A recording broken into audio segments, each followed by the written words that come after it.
পর্দার অন্তরালের মা, নবীর মোহাব্বত কি অন্তরে আসে না? নবীর ভালোবাসা কি অন্তরের মধ্যে পয়দা হয় না? অথচ ইতিহাস সাক্ষী, ছেলে মেয়ে সব যুদ্ধের ময়দানে শহীদ হয়ে গেছে, সেই প্রেশানি অন্তরের মধ্যে নাই। শুধু প্রেশানি হলো আমার নবী কোন অবস্থায় আছে সেটা আমি জানতে চাই।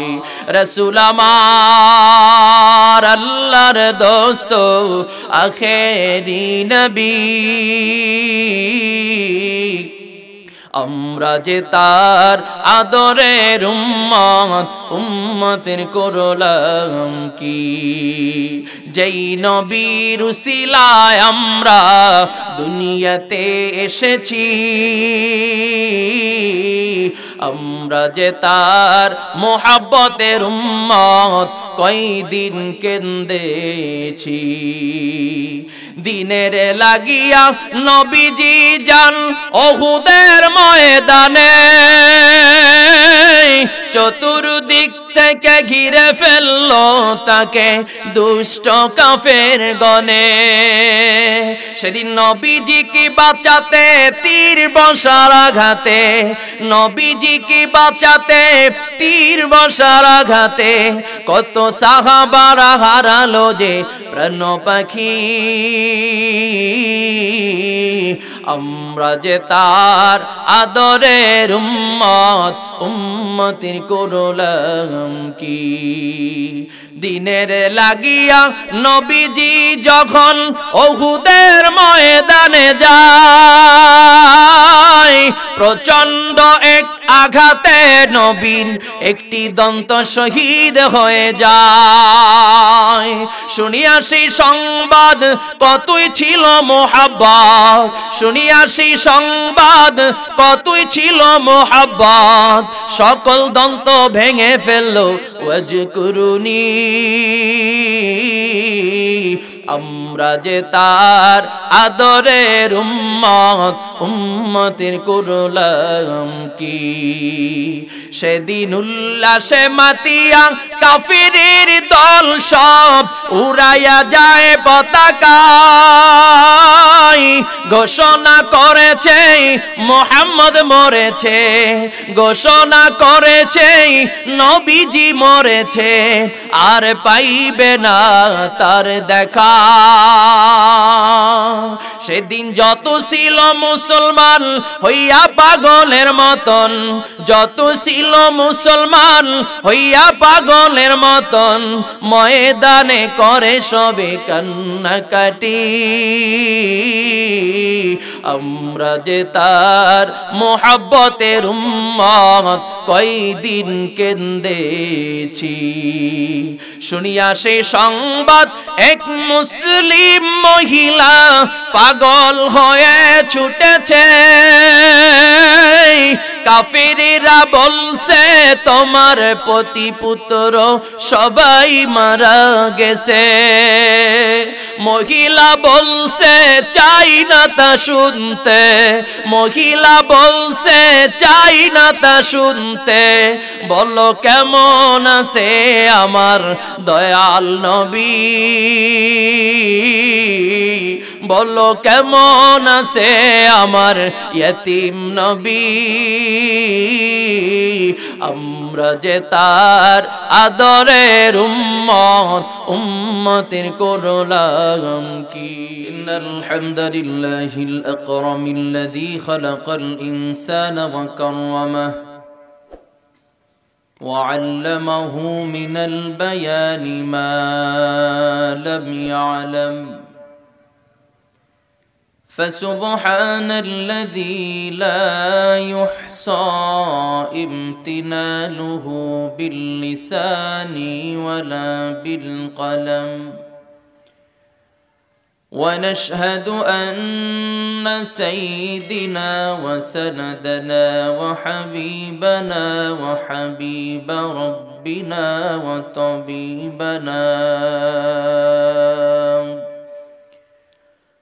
وطبيب قلوبنا ومولانا محمدا عبد الله ورسوله الذي أرسله الله تعالى إلى كافة للناس بشيرا ونذيرا وداعيا إلى الله بإذنه وسراجا وقمرا منيرا. أما بعد فأعوذ بالله من الشيطان الرجيم. بسم الله الرحمن الرحيم.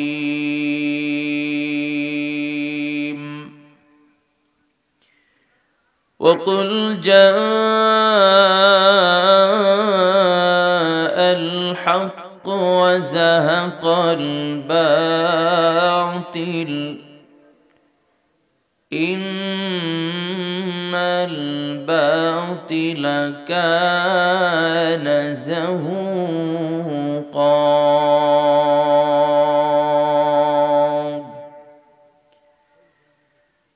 وننزل من القرآن ما هو شفاء ورحمة للمؤمنين.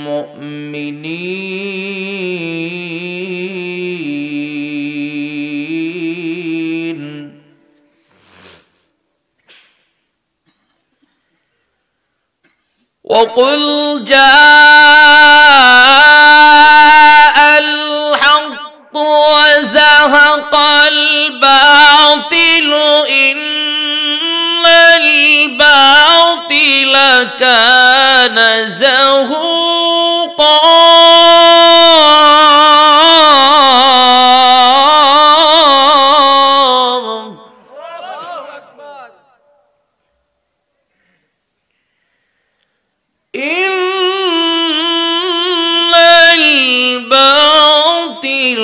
كان زهوقا.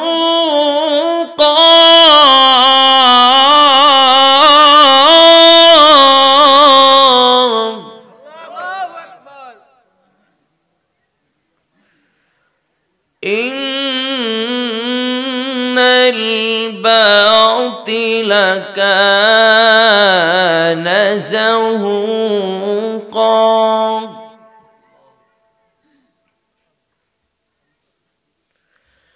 وننزل من القرآن ما هو شفاء ورحمة للمؤمنين.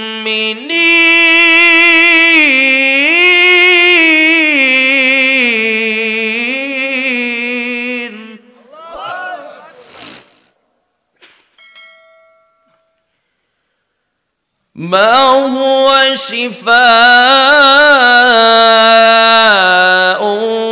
ورحمة للمؤمنين.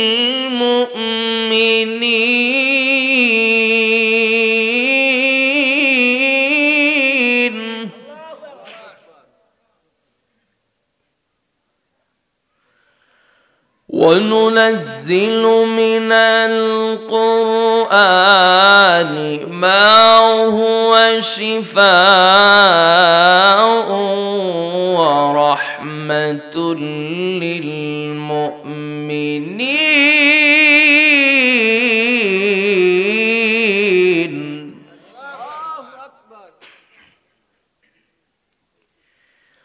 ولا يزيد الظالمين إلا خسارا.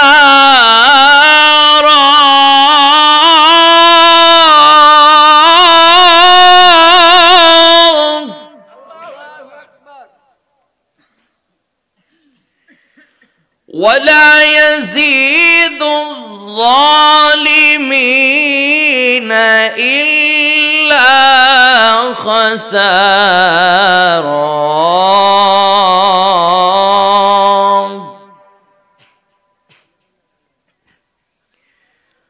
ولا يزيد الظالمين إلا خسارا.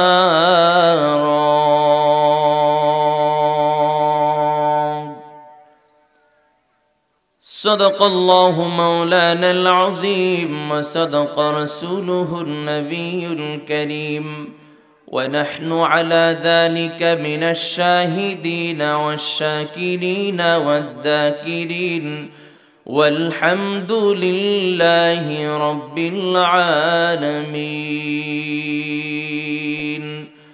اللهم صل على محمد وعلى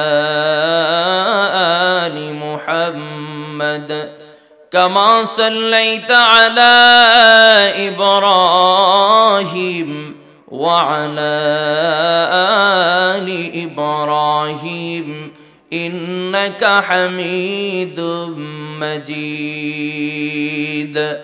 اللهم بارك على محمد وعلى آل محمد كما باركت على إبراهيم وعلى آل إبراهيم إنك حميد مجيد. بلغ العلا بكماله كشف الدجى بجماله حسنت جميع خصاله صلوا عليه وآله.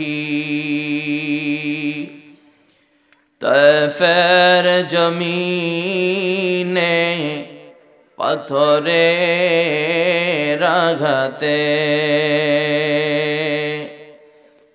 طائفের জমিনে পাথরের আঘাতে রক্ত ঝরেছে জিসম হতে তোমার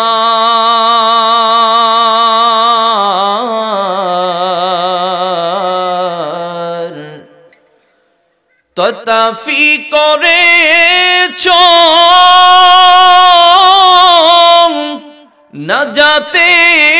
নাজাতের দোয়া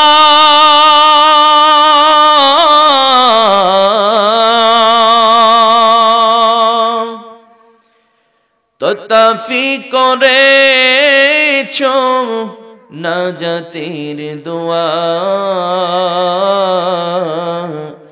দাও গো প্রভু ওদের ক্ষমা করে।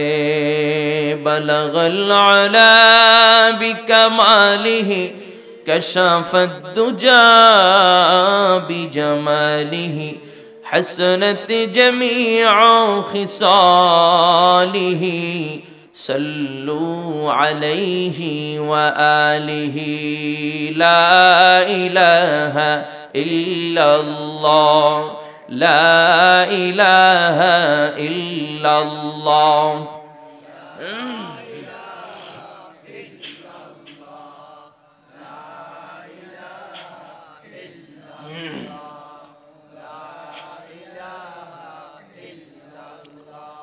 আল্লাহর নামে জিকির করলে কোনো সমস্যা আছে?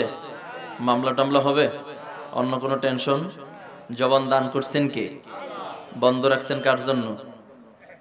আল্লাহর জন্য। বন্ধ করছেন আল্লাহর জন্য, দান করছে আল্লাহ, বন্ধ রাখছেন তার জন্য। কি আল্লাহর নামের জিকিরটা একটু মহাব্বতে করা যাবে ইনশাআল্লাহ? জবান খুলে দিল থেকে লা ইলাহা ইল্লাল্লাহ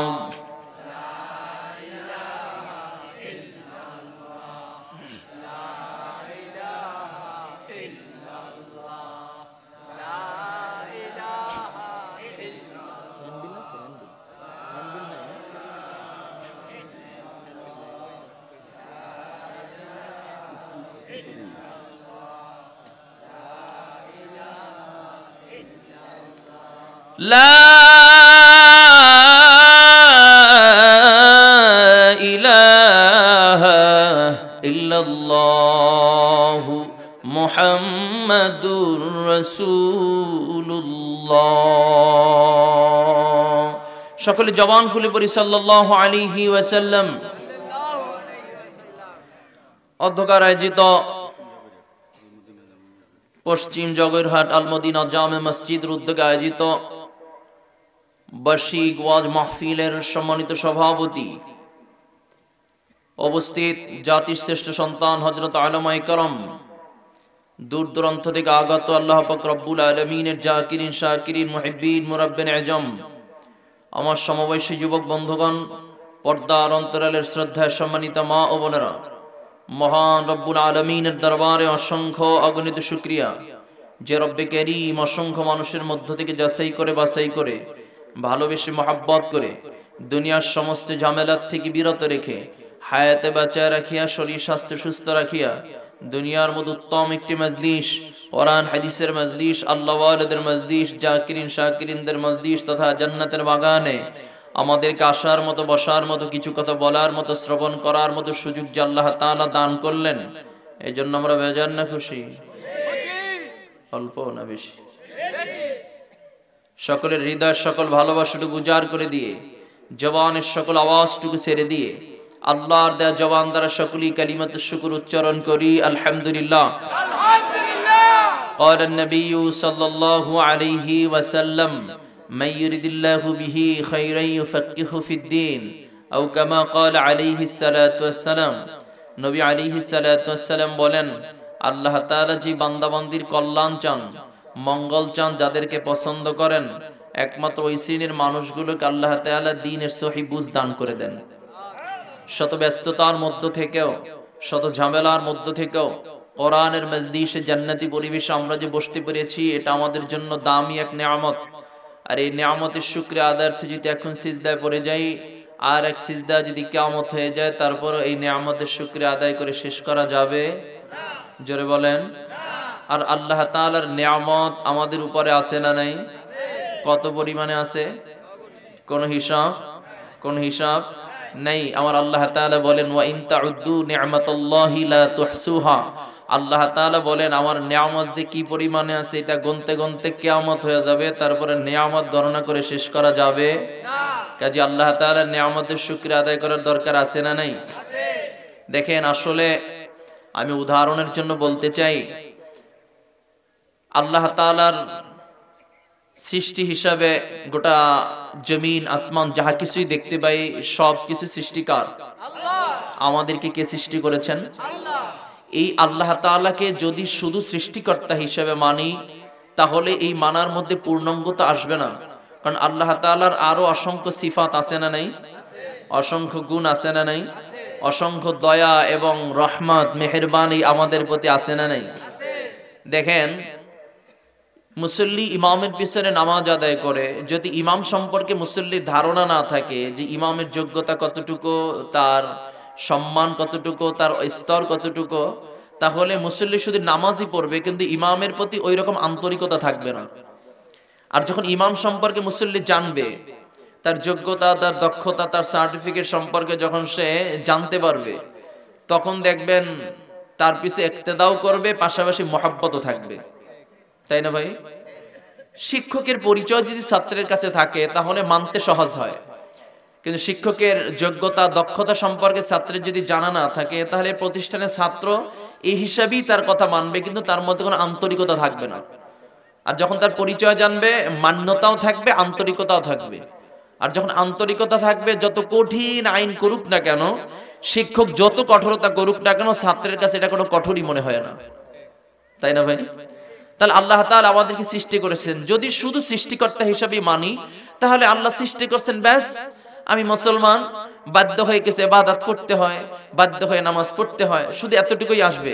কিন্তু আল্লাহর পরিচয়, আল্লাহ তাআলার যোগ্যতা, আল্লাহ তাআলার কুদরত, নিয়ামত সম্পর্কে যখন আমার ধারণা আসবে, তখন শুধু মুসলমান হয়েছি বা সৃষ্টি করেছে বাধ্য হয়ে মানবে এমনটা না, তখন বান্দা মহব্বতে আল্লাহ তাআলার গোলামি করে।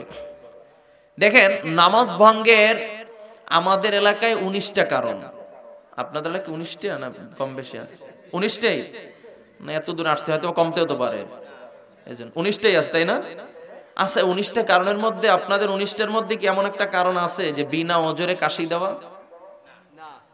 নাই না? 19টা কারণের মধ্যে নাই? আমাদের এলাকায় আছে।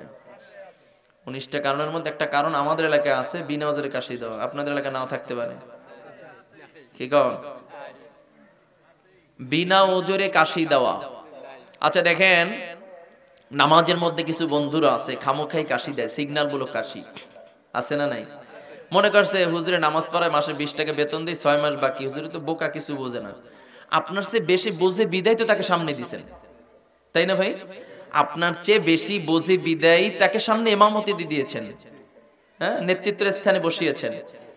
তার মানে আপনি এত বোকা মনে করলেন তাকে। আমরা বলি না, সেইটা বলি না যে গ্যাঞ্জাম বাজবে, এই জন্য বলি না। দেখা যায় ওই একটা কাশি দেয়, যদি রুকু একটু লম্বা হয়, সিজদা একটু লম্বা হয়, কেরাত একটু লম্বা হয়, তখন দেখবেন সিগন্যাল মূলক কাশি দেয়। আবার ওই একটা কাশি দিয়ে ওইটা ঢাকার জন্য আরো 3টা দেয়, যাতে বুঝতে না পারে জরুরতে কাশি দিছি। কিন্তু কাশির সিগন্যাল বুঝলে আমরা বুঝি কোনটা জরুরতের কাশি আর কোনটা সিগন্যাল মূলক কাশি, তাই না ভাই? তাহলে যেই বন্ধু বিনা ওজরে কাশি দিয়ে দিলেন, আপনার নামাজের অবস্থা কি? এজন্যই তো নামাজে চলতেছে, গুনার কাজে চলতেছে, নামাজে চলতেছে, মিথ্যাও চলতেছে, নামাজে চলতেছে, অন্যায় চলতেছে। আর বলি নামাজ পড়ে কি হবে, অমুকে নামাজ পড়েও খারাপ কাজ করে, তার মানে নামাজের দোষ। আমার আল্লাহ তো ডাইরেক্ট বলে দিয়েছেন, ইন্নাস সালাতা তানহা আনিল ফাহশাই ওয়াল মুনকার, নিশ্চয়ই নামাজ অশ্লীল এবং খারাপ কাজ থেকে বান্দাকে ফিরিয়ে দেয়। আল্লাহর এই কথার মধ্যে কত পার্সেন্ট সন্দেহ আছে? কোন সন্দেহ আছে? যাররা পরিমাণে সন্দেহ নাই। তাহলে 100% সত্য, আমাদের নামাজ নামাজের মতো হয় না, তাই না? যাই হোক, তাহলে আল্লাহ পাক রব্বুল আলামিন আমাদেরকে সৃষ্টি করেছেন, আমাদেরকে রিজিক দিয়েছেন। এই গোটা আসমান জমিন পাহাড় পর্বত গোটা দুনিয়ার মধ্যে যাহা কিছু দেখতে পাই সবকিছু সৃষ্টিকার আল্লাহ। জোরে বলেন আল্লাহ। আমাদেরকে কে সৃষ্টি করেছেন? আসলে দেখেন, আমরা অনেক সময় অনেক পরিচয় দেই, আমি অমুক বংশ, আমার বংশ অমুক, আমার দক্ষতা অমুক, আমার যোগ্যতা অমুক, পরিচয় দেই কি দেই না? কিন্তু মূল একটা পরিচয় আছে যেটা স্বীকার করতে চাই না। সেটা হলো আমরা যে বংশের লোকই হই না কেন, আসলে আমরা কিন্তু সব গোলামের বংশধর। কি খারাপ লাগছে আপনাদের গোলাম বলার কারণে? আসলে তালই গোলাম, দাদাও গোলাম, বাবাও গোলাম, আমি নিজেও গোলাম, সব কিন্তু গোলামের বংশধর, ঠিক না ভাই? তবে দুনিয়ার কোন ব্যক্তির গোলাম নয়। কার গোলাম? জোরে বলেন আল্লাহ।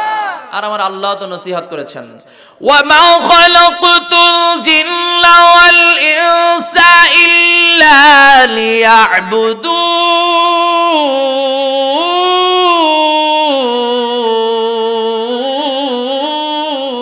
আল্লাহু আকবার। আপনাদের এখানে আল্লাহু আকবার আওয়াজ এই পর্যন্তই?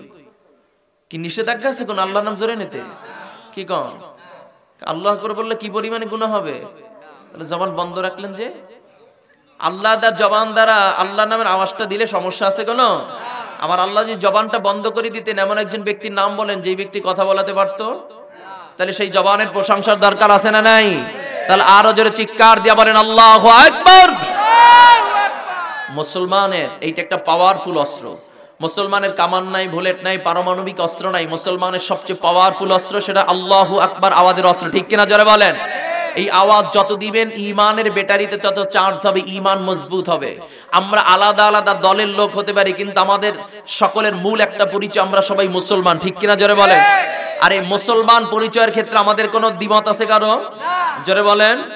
দল আলাদা করতে পারি স্বাভাবিক, তরিকা আলাদা হতে পারে স্বাভাবিক, এক একজন এক এক তরিকা থাকতেই পারে স্বাভাবিক। এর মানে আমাদের মূল পরিচয় মুছে দেওয়া যাবে না, ঠিক কিনা জোরে বলেন?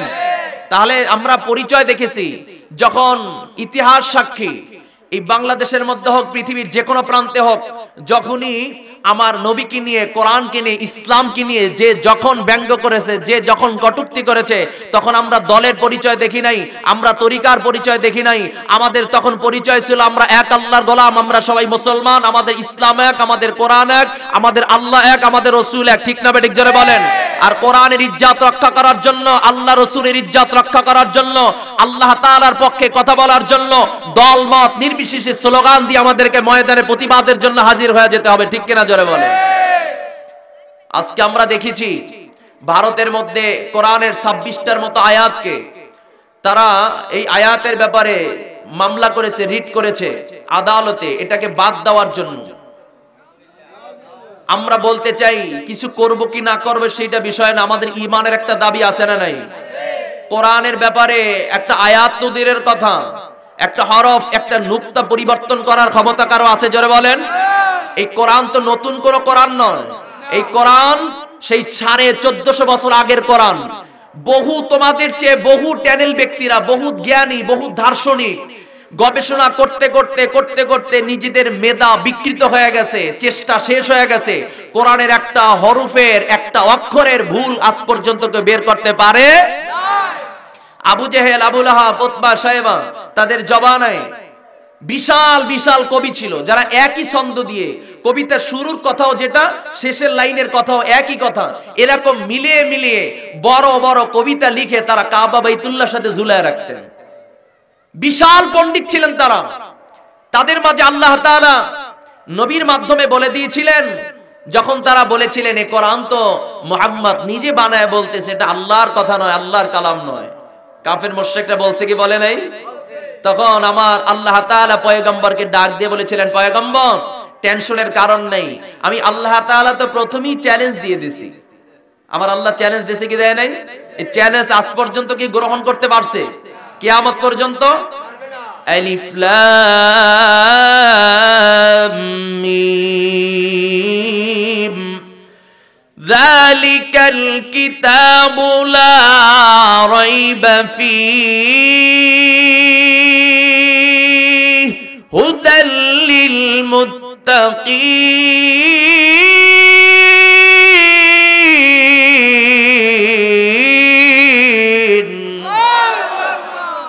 আমার আল্লাহ সে 1450 বছর আগে চ্যালেঞ্জ দিস, আজ পর্যন্ত কোন বাবার ছেলে আজ পর্যন্ত এই চ্যালেঞ্জ গ্রহণ করতে পারে নাই। আমার আল্লাহ ডাক দিয়ে বলেছেন, পয়গম্বর ওরা যেহেতু আপনাকে বিশ্বাস করেন, আপনার কথা এই কোরআন আমি আল্লাহর কালাম বিশ্বাস করে না, তাহলে বেশি দরকার নাই, কোরআনের সবচেয়ে ছোট্ট সূরা নাম কি?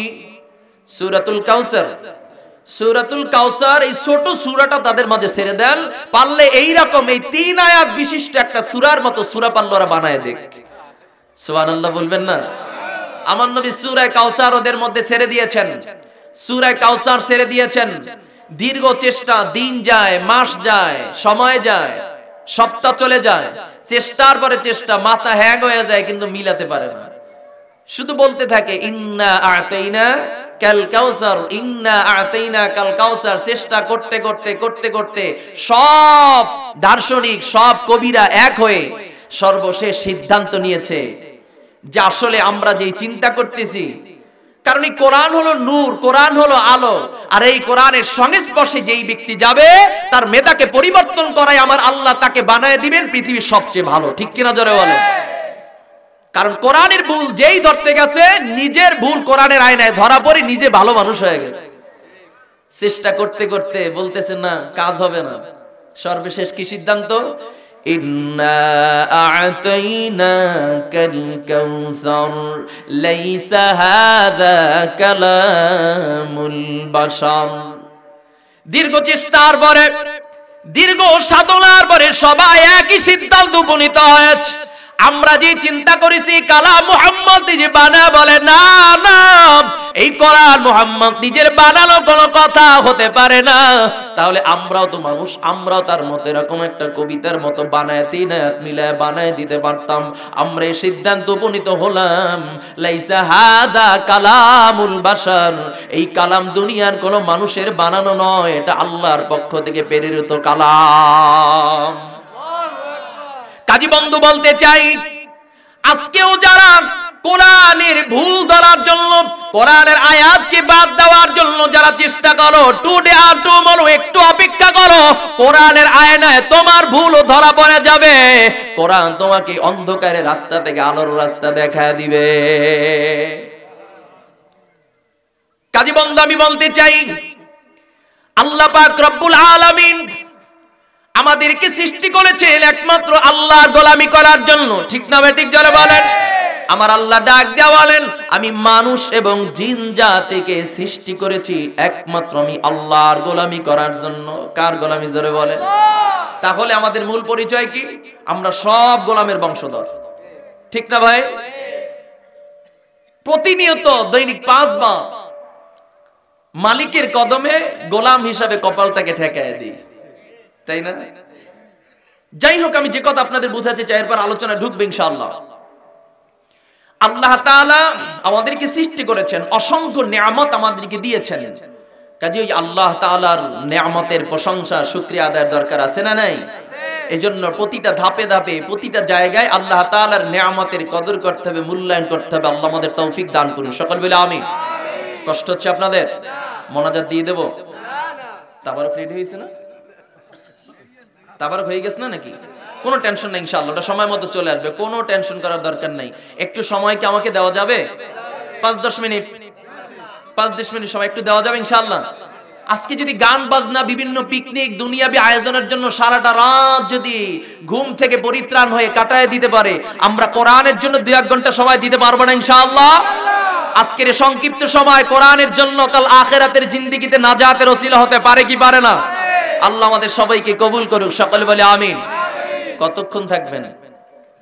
কতক্ষণ? হ্যাঁ, 12টা। কেউ বলে সমস্ত রাত্র, আবার কেউ বুদ্ধিমান বলে হুজুর আপনি যতক্ষণ আমরাও ততক্ষণ। চালাক বাঙালি। যাই হোক, দেখা যায় 12টা 1টার সময় ছেড়ে দিলে একটা কথা থাকে যে হুজুর এই 1টা-2টার সময় ছেড়ে দিয়েছেন, এতে তো অনেকের নামাজ কাজা হয়ে যাবে, ফজরের নামাজ। তাহলে কি দরকার আছে 12টা 1টার সময় ছেড়ে দিয়ে নামাজ কাজা করে বয়ান শুনে যদি নামাজই কাজা হয়, কি দরকার আছে? একবারে ফজর পর্যন্ত বয়ান চলবে, ফজর পইরে বাড়ি যাব, কাজা হবে না। কি কন? যদি কাজাই হওয়ার সম্ভাবনা থাকে তাহলে সেই বয়ানের কি দরকার আছে মাঝখানে ছেড়ে দেওয়ার? একদম ফজর বন্ধ করবো, কাজা হওয়ার কোনো সম্ভাবনা নাই, ফজর পইরে বাড়ি যাব। টেনশন আছে কোন? নিয়াত করলে সমস্যা আছে কোন? নিয়াত করলে কবুল করার মালিক কে? আল্লাহর বান্দা নিয়াত করছে যতক্ষণ সজাগ থাকবো ততক্ষণ জিকির করবো, কিন্তু বান্দা তো ঘুমায় গেছে। ঘুম কে দেয়? না ইচ্ছা করে ঘুম আসতে পারে? যদি ইচ্ছা করি হয়, বহুত মানুষ ফার্মেসি খালি কইরা ফেলাইছে, কিন্তু ঘুমের সাথে জিয়ারত হয় না, আছে না নাই? তাহলে ঘুম কে দেয়? আল্লাহ তাআলাই ঘুম দেয়। আল্লাহ ডাক দিয়ে বলে ফেরেশতা আমলনামায় সওয়াব লেখা বন্ধ করছে কেন? ফেরেশতা বলে আল্লাহ আপনার বান্দা নিয়াত করছে যতক্ষণ সজাগ ততক্ষণ জিকির, কিন্তু বান্দা তো ঘুমায় গেছে। আল্লাহ ডাক দিয়ে বলে ফেরেশতা ঘুম কেউ ইচ্ছা করে এনেছেন? আমি আল্লাহ দিয়েছি। ফেরেশতা বলে আল্লাহ ঘুম তো আপনি দিয়েছেন, তাহলে সওয়াব লেখা বন্ধ করছে কেন? এই বান্দা সারাদিন কাজ করেছে, ওর শরীর দুর্বল, ওর রেস্টের প্রয়োজন আছে, ওর বিশ্রামের প্রয়োজন আছে, এজন্য আমি আল্লাহ তাআলা ঘুম দিয়েছি। আগামীকালকে আবার ওকে কাজ করতে হবে, নচেত আমি ঘুম না দিলে বান্দা তো সারা রাত্রই জিকির করতো। কাজে বান্দা যেহেতু নিয়াত করছে যতক্ষণ সজাগ ততক্ষণ জিকির, সারা রাত্র জিকির করলে যে সওয়াব হতো সেই সওয়াব বান্দা বান্দির আমলনামায় দিয়ে দাও। কি আল্লাহর দিতে কোনো সমস্যা আছে নাকি? তাহলে আমরাও নিয়াত করেছি, আল্লাহ আমাদের দিতে পারে কি পারে না জোরে বলেন। আজ আমি সারা রাত জেগে জেগে দুহাত তুলে আমি খোদার কাছে, আজ আমি সারা রাত জেগে জেগে দুহাত তুলে আমি খোদার কাছে, প্রার্থনা মঞ্জুর করাতে আমার, প্রার্থনা মঞ্জুর করাতে আমার, মাফ চাবো আমি বারে বারে, মাফ চাবো আমি বারে বারে। প্রভুর সাথে কইব কথা, মোর মনের ব্যথা, প্রভুর সাথে কইব কথা, গুছাবো মোর মনের ব্যথা, তার তরে সঁপে দিব এই আমাকে, মাফ চাবো আমি বারে বারে, মাফ চাবো আমি বারে বারে। আওয়াজ দিয়া বলি আল্লাহু আকবার। আল্লাহ আমাদের সবাইকে কবুল করুক, সকল বলে আমিন। আমি যে আয়াতে কারিমা তেলাওয়াত করেছি এর আলোকে সংক্ষিপ্ত দিয়ে একটা কথা বলি, সমাপ্ত করব ইনশাআল্লাহ। আল্লাহ তাআলা যদি আমার জবান থেকে এমন কিছু কথা বের করে দেন, সর্বপ্রথম আমার জন্য, এরপর আপনাদের জন্য, উভয়ের জন্য যাতে আল্লাহ হেদায়েতের জন্য কবুল করে নেন। আর একটু জোরে বলেন আমিন। তবে আমি ক্লাস শুরু করব, এখনই ক্লাস শুরু করব। ক্লাস শুরুর আগে আমার কিছু কমিটমেন্ট আছে আপনাদের সাথে। আমার প্রতিটা আলোচনায় মাহফিলে থেকে থাকে, আজকে আপনাদের জন্য আছে, আমার ক্লাসের জন্য অন্ততপক্ষে আমি বলে নিচ্ছি। সেটা হলো যেহেতু আমরা যারা এখানে বসেছি, এটা কি কোনো যাত্রার প্যান্ডেল, কোনো গান বাজনা না, কোরআন হাদিসের এলেম অর্জন করার ক্লাস, তাই না ভাই? সবাই আসছি কোরআন হাদিসের কিছু কথা শোনার জন্য, আমলে নিয়াতে, ঠিক কিনা ভাই? আমি যদিও কিছু না জানি, তথাপি যতক্ষণ চেয়ারে বসাই যেহেতু দিয়েছেন, এখন আমি শিক্ষক, ঠিক না ভাই? এর নামার পরে একবার যা করেন সমস্যা নাই, কিন্তু যতক্ষণ বসা আছি ততক্ষণ তো শিক্ষক। আমি জানি আমার চেয়ে হাজার গুণে বেশি জানা ব্যক্তি আমার সামনে বসা আছেন, তথাপি এখন আপনি ছাত্র। কি রাগ করলেন? ছাত্র বলছি যে, তাহলে আমাদের সাথে এখন সম্পর্ক হলো ছাত্র শিক্ষকের সম্পর্ক, ঠিক না? তাহলে এটা আমার একটি ক্লাস। এই ক্লাসে নিয়ম হলো 1 নম্বর আমার সাথে কথা বলতে হবে। এমনটা যাতে না হয় যে গোরস্থানের সামনে দাঁড়ায় দাঁড়ায় বয়ান করতেছি। কি আপনাদের এলাকায় গোরস্থানে যারা আছে মাঝে মাঝে কথাবার্তা হয় না আপনাদের সাথে? হয়? মোটেও হয় না। তাহলে আপনার কি ওই জায়গার মানুষ না জিন্দা মানুষ? তো জিন্দা মানুষের মতো আওয়াজ দেওয়া যাইবে তো ইনশাআল্লাহ। দ্বিতীয় নাম্বার কমিটমেন্ট হলো ঘুমানো যাবে না। তৃতীয় নাম্বার শর্ত হলো ডানে বামে পিছনে 3 দিকে তাকানো যাবে না। ইক্তেদাইতু বিহাজাল বক্তা, সবাইকে আমার দিকে মুতওয়াজ্জি হতে হবে। নাম্বার 5, সেটা হলো যদি কারো কাছে বাদাম বুট থেকে থাকে এখনই পকেটে ঢুকাই নিতে হবে। কারণ আমি আপনাদের এলাকার মেহমান না, আপনি আমাকে দেখায় দেখায় খাচ্ছেন, বিষয়টা কেমন দেখায়? মেহমানদারি করানো তো সুন্নাত, কি কোন? যাদের কাছে আছে, হয়তো বা আমার সম্মান না থাকতে পারে, কিন্তু কোরআনের সম্মান আছে না নাই? এখন কোরআনের আলোচনা চলবে, অন্যদিকে আপনি বাদাম ফাটাইবেন, তাহলে কোরআনকে সম্মান করা হলো? রেখে দেন, মোনাজাতের পর একত্রে খাবো ইনশাআল্লাহ। রাজি আছি না? দেখছেন কতগুলো মানুষ ইনশাআল্লাহ বলছে, তার মানে বোঝা গেল খাবার আছে। কিনে এমনি এমনি বলছে, খাবার আছে বিতেই তো বলছে, কি কোন? যাদের কাছে আছে এখনই পকেটে ঢুকাই নেন। খবরদার, এই ব্যাড সাউন্ড হয় কেন ভাই? যাদের কাছে আছে এখনই পকেটে ঢুকাই নেন, মোনাজাতের পর একত্রে খাবো। লাস্ট একটি কমিটমেন্ট, সেটা হলো যারা ময়দানে বসেছেন, আমার সামনে যারা বসেছেন, তারা ঝামেলায় পড়েছেন, ছুটি ছাড়া কেউ উঠতে পারবেন না। বুঝেননি?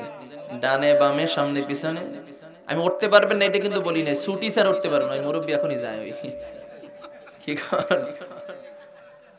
ছুটি ছাড়া উঠতে পারবেন না, আমি সেইটা বলছি। যদি ছোট স্ট্যান্ডে চাপ দেয় 1 আঙ্গুল, এরপর বড়টা যদি চাপ দেয় কয় আঙ্গুল, এরপরেও যদি কোনো খাবার দাবারের চাহিদা এসে যায়, কোনো জরুরত এসে যায়, থাকতে পারে না? যেমন অনেকে বলে যে খাবার দাবারের মধ্যে খাই একটু চা, আর শাক পাতার মধ্যে খাই একটু পান, আর ফল ফাকরার মধ্যে খাই একটু আঙ্গুল ফল, তাই না? এই তিনটা খাবার কিন্তু বাংলাদেশের এক ঐতিহ্যবাহী খাবার, জাতীয় খাবার হয়ে গেছে এখন। দেখেন চা কিন্তু এক জাতীয় খাবার স্থান দখল করেছে। সেটা হলো চা যেখানে নাই, চা যেখানে মানে চায়ের যতক্ষণ পর্যন্ত না আসে ততক্ষণ পর্যন্ত মজলিসের সমাপ্তি ঘটে না। বলে ভাই আর খেতে পারবো না, এখন চা নিয়ে আসেন। কি বলে কিনা ভাই? এরপর একজনকে দাওয়াত দিলেও বলে যে ভাই একটু চাটা খেয়ে যান, বলে কিনা? তাহলে চা এখন বাংলাদেশ এক জাতীয় খাবার হয়ে গেছে। চা না হলে আর মজলিস ঠিক থাকে না। দ্বিতীয় নাম্বার, কিছু মানুষ আছে ভাত না খাইয়া থাকতে পারে, কিন্তু পান না খাইয়া মাগার বেকায়দা হয়ে যাই। ঘরে ভাত না থাকলে সমস্যা নাই, কিন্তু পান না থাকলেই মারামারি লেগে যাবে। কি এটা ওরকম করে কেন ভাই? একটু কমাই দেন প্রয়োজনে। তাহলে এরপরে এক দামি খাবার, যে খাবারটা হয়তোবা জরুরতের জন্য অনেকের প্রয়োজন এসে যেতে পারে, এই 3 খাবারের যে কোনো খাবারের চাহিদা এছাড়াও যদি কোনো চাহিদা এসে যায়, সাথে সাথে 3 আঙ্গুল জাগাবেন, তাতেই আমি বুঝবো আপনি কয় নাম্বার সবকে আছেন। কথা বুঝলেন? তথাপি ছুটি স্যার উঠবেন নাকি? ময়দান থেকে একটা লোক যদি উঠেন, সাথে সাথে মোনাজাত। মায়ের গুতা যা আপনার পিঠে পড়বে, যে এত সকালে মাহফিল শেষ হইলে কেন, আমার কোনো জবাব দিতে নাই, মাহফিল কমিটি ধরবে আপনাকে। কথা বুঝতে পারছি? কে মুরব্বি যায় কই? হ্যাঁ, ছুটি নিয়ে উঠতে হবে, খবরদার। ক্লাসের আদব ঠিক রাখতে হবে। আল্লাহ সবাইকে কবুল করুক, সকল বলে আমিন। আমি যে আয়াতে কারিমে তেলাওয়াত করেছি, আল্লাহ পাক রব্বুল আলামিন এখানে নসিহত করেছেন, অবশ্যই সত্য সমাগত, মিথ্যা দূরীভূত। সত্যের আগমন যখন ঘটে, হকের আগমন যখন ঘটে, তখন বাতিল দূরীভূত হয়ে যায়। বাতিলের স্থান সমাজে থাকে অন্ধকার, যত ঘোর অন্ধকার হোক না কেন। এই জায়গাটা গতকালকেও অন্ধকার ছিল, ঠিক না? কিন্তু যখন আলোর ব্যবস্থা হয়েছে, অন্ধকার অন্ততপক্ষে এরিয়ার মধ্যে নেই। আমরা অনেক সময় বিপদ দেখে, অনেক সময় অর্থাৎ এই চেষ্টা চলতেছে। নবী আলাইহিস সালাতু ওয়াস সালাম এই কোরআনের দাওয়াত দিয়েছেন, কোরআনের কথা বলেছেন, তার শত্রু ছিল কি ছিল না? জোরে বলেন। নবী আলাইহিস সালাতু ওয়াস সালাম 40 বছর 5 মাস 10 দিনে তিনি নবুয়তি পেয়েছেন। কত বছর? 40 বছর 5 মাস 10 দিনে তিনি নবুয়তি পেয়েছেন। কিন্তু এর আগে তিনি নবুয়তি যখন পান নাই, এই লম্বা সময় তার কোনো শত্রু ছিল না। মক্কার সমস্ত কাফের মুশরিকরা আমার নবীকে আল আমিন উপাধি দিয়েছে। আল আমিন উপাধি কোনো সাহাবী দেয় নাই, কোনো মুসলমানও দেয় নাই। আল আমিন উপাধি কারা দিয়েছে? কাফের মুশরিকরা দিয়েছে, আল্লাহ দেয় নাই। কাফের মুশরিকরা দিয়েছে। কেন? আমার নবীকে বিশ্বাসী বলে আখ্যায়িত করেছেন। আমার নবী খুব আমানতদার ব্যক্তি ছিলেন। দেখেন, কিয়ামতের আলামতে সোগরার অন্যতম একটি আলামত, সেটা হলো শেষ জমানায় মানুষ আমানতের মালকে নিজের মাল মনে করবে। আপনাদের এলাকা হয়তো বা নাই, আমাদের এলাকায় আছে। কি মনে করে না? টাকা যখন ধার দেই তখন মনে হয় যে আমার সে মহান ব্যক্তি একজনও নাই। কি কথা কন না কেন? কিন্তু যখন টাকা আনতে যায় তখন আমার সে ভিখারি আর একজনও নাই। ভাই, আল্লাহর কাছে টাকা কয়টা এখন দেন। কি কয় কিনা? ওনার বাড়ি হাঁটতে হাঁটতে জুতা কয়েক জোড়া শেষ, এরপরে সালিশি করা লাগে, মামলা করা লাগে, কিস্তিতে কিস্তিতে টাকা নেওয়া লাগে। তাহলে দেওয়ার সময় আমার সে মহান ব্যক্তি কেউ ছিল না, খুব উপকার করেছি, অনেক বড় কাজ করেছি। কিন্তু যখন টাকা আনতে যাই তখন শেষ, সম্পর্ক শেষ। তা ভিখারির বেশ ধরে আল্লাহর কাছে টাকা চাওয়া লাগে, অথচ টাকাটা কি তার না আমার। আমার টাকাটাই ভিখারির মতো আল্লাহর কাছে চাই আনা লাগে। এটা কিয়ামতের আলামত। কি সমাজের মধ্যে আছে না নাই? কিন্তু নবী আলাইহিস সালাতু ওয়াস সালাম এক আমানতের বিশাল দৃষ্টান্ত স্থাপন করেছেন। মক্কার সমস্ত কাফের মুশরিকদের অর্থ সম্পদ, স্বর্ণ অলংকার যাহা কিছু ছিল সব আমার নবীর কাছে গচ্ছিত ছিল, সব আমার নবীর কাছে জমা থাকতো। কিন্তু এই আমানতের কখনো খেয়ানত হতো না। পাশাপাশি আরেকটা কথা বলতে চাই, আমার নবী যখন মক্কা থেকে মদিনায় হিজরত করেছেন, এই হিজরতের সময় আলী রাদিয়াল্লাহু তাআলা আনহুকে জিম্মাদারি দিয়েছিলেন, আলী আমি তো মক্কা থেকে মদিনায় যাচ্ছি, কাজী তোমার উপর একটা জিম্মাদারি দিয়ে যাচ্ছি। সেটা হলো, আমি তো চলে যাচ্ছি, মক্কা আর কাফের মুশরিকদের স্বর্ণ অলংকার অর্থ সম্পদ আমার কাছে জমা আছে, এটা আগামীকাল সকালবেলা যার যার সম্পদ তার হাতে পৌঁছে দিয়ে আসবা, কোন রকম যাতে কোনো ভুল না হয়। দেখেন, আমার নবী কিন্তু পারতো যে মক্কা থেকে মদিনা যেহেতু পাঠাই দিচ্ছ, যখন থাকতেই পারবো না তখন মাল জিনিস যা আছে সব নিয়ে সম্পদ দিব, তখন পিস পিস ঘুরবাই আনে। কি পারতো কিনা? আমরা তো সেটাই করতাম, যে দেশ থেকেই তারাই দেবা, তোমাদেরকেও দেখাইছেন পিস পিস ঘুরবা আনে, মাল জিনিস আমার কাছে জমা। কিন্তু আমার নবী কি করেছেন? আমানতদারিতার কতটুকু তিনি রক্ষা করেছেন। আলী রাদিয়াল্লাহু তাআলা আনহুকে জিজ্ঞাসা করে বলতেছেন, আলী পারবে আগামীকাল সকালবেলা জিম্মাদারি পালন করতে? প্রত্যেকটা ব্যক্তির কাছে কাছে গিয়া তারপরে তার আমানত তার কাছে ফিরিয়ে দিয়ে আসবো। অথচ আমাদের কালচার কি? وَقُلْ جَاءَ الْحَقُّ وَزَهَقَ الْبَاطِلُ وَقُلْ جَاءَ الْحَقُّ وَزَهَقَ الْبَاطِلُ إِنَّ الْبَاطِلَ كَانَ زَهُوقًا।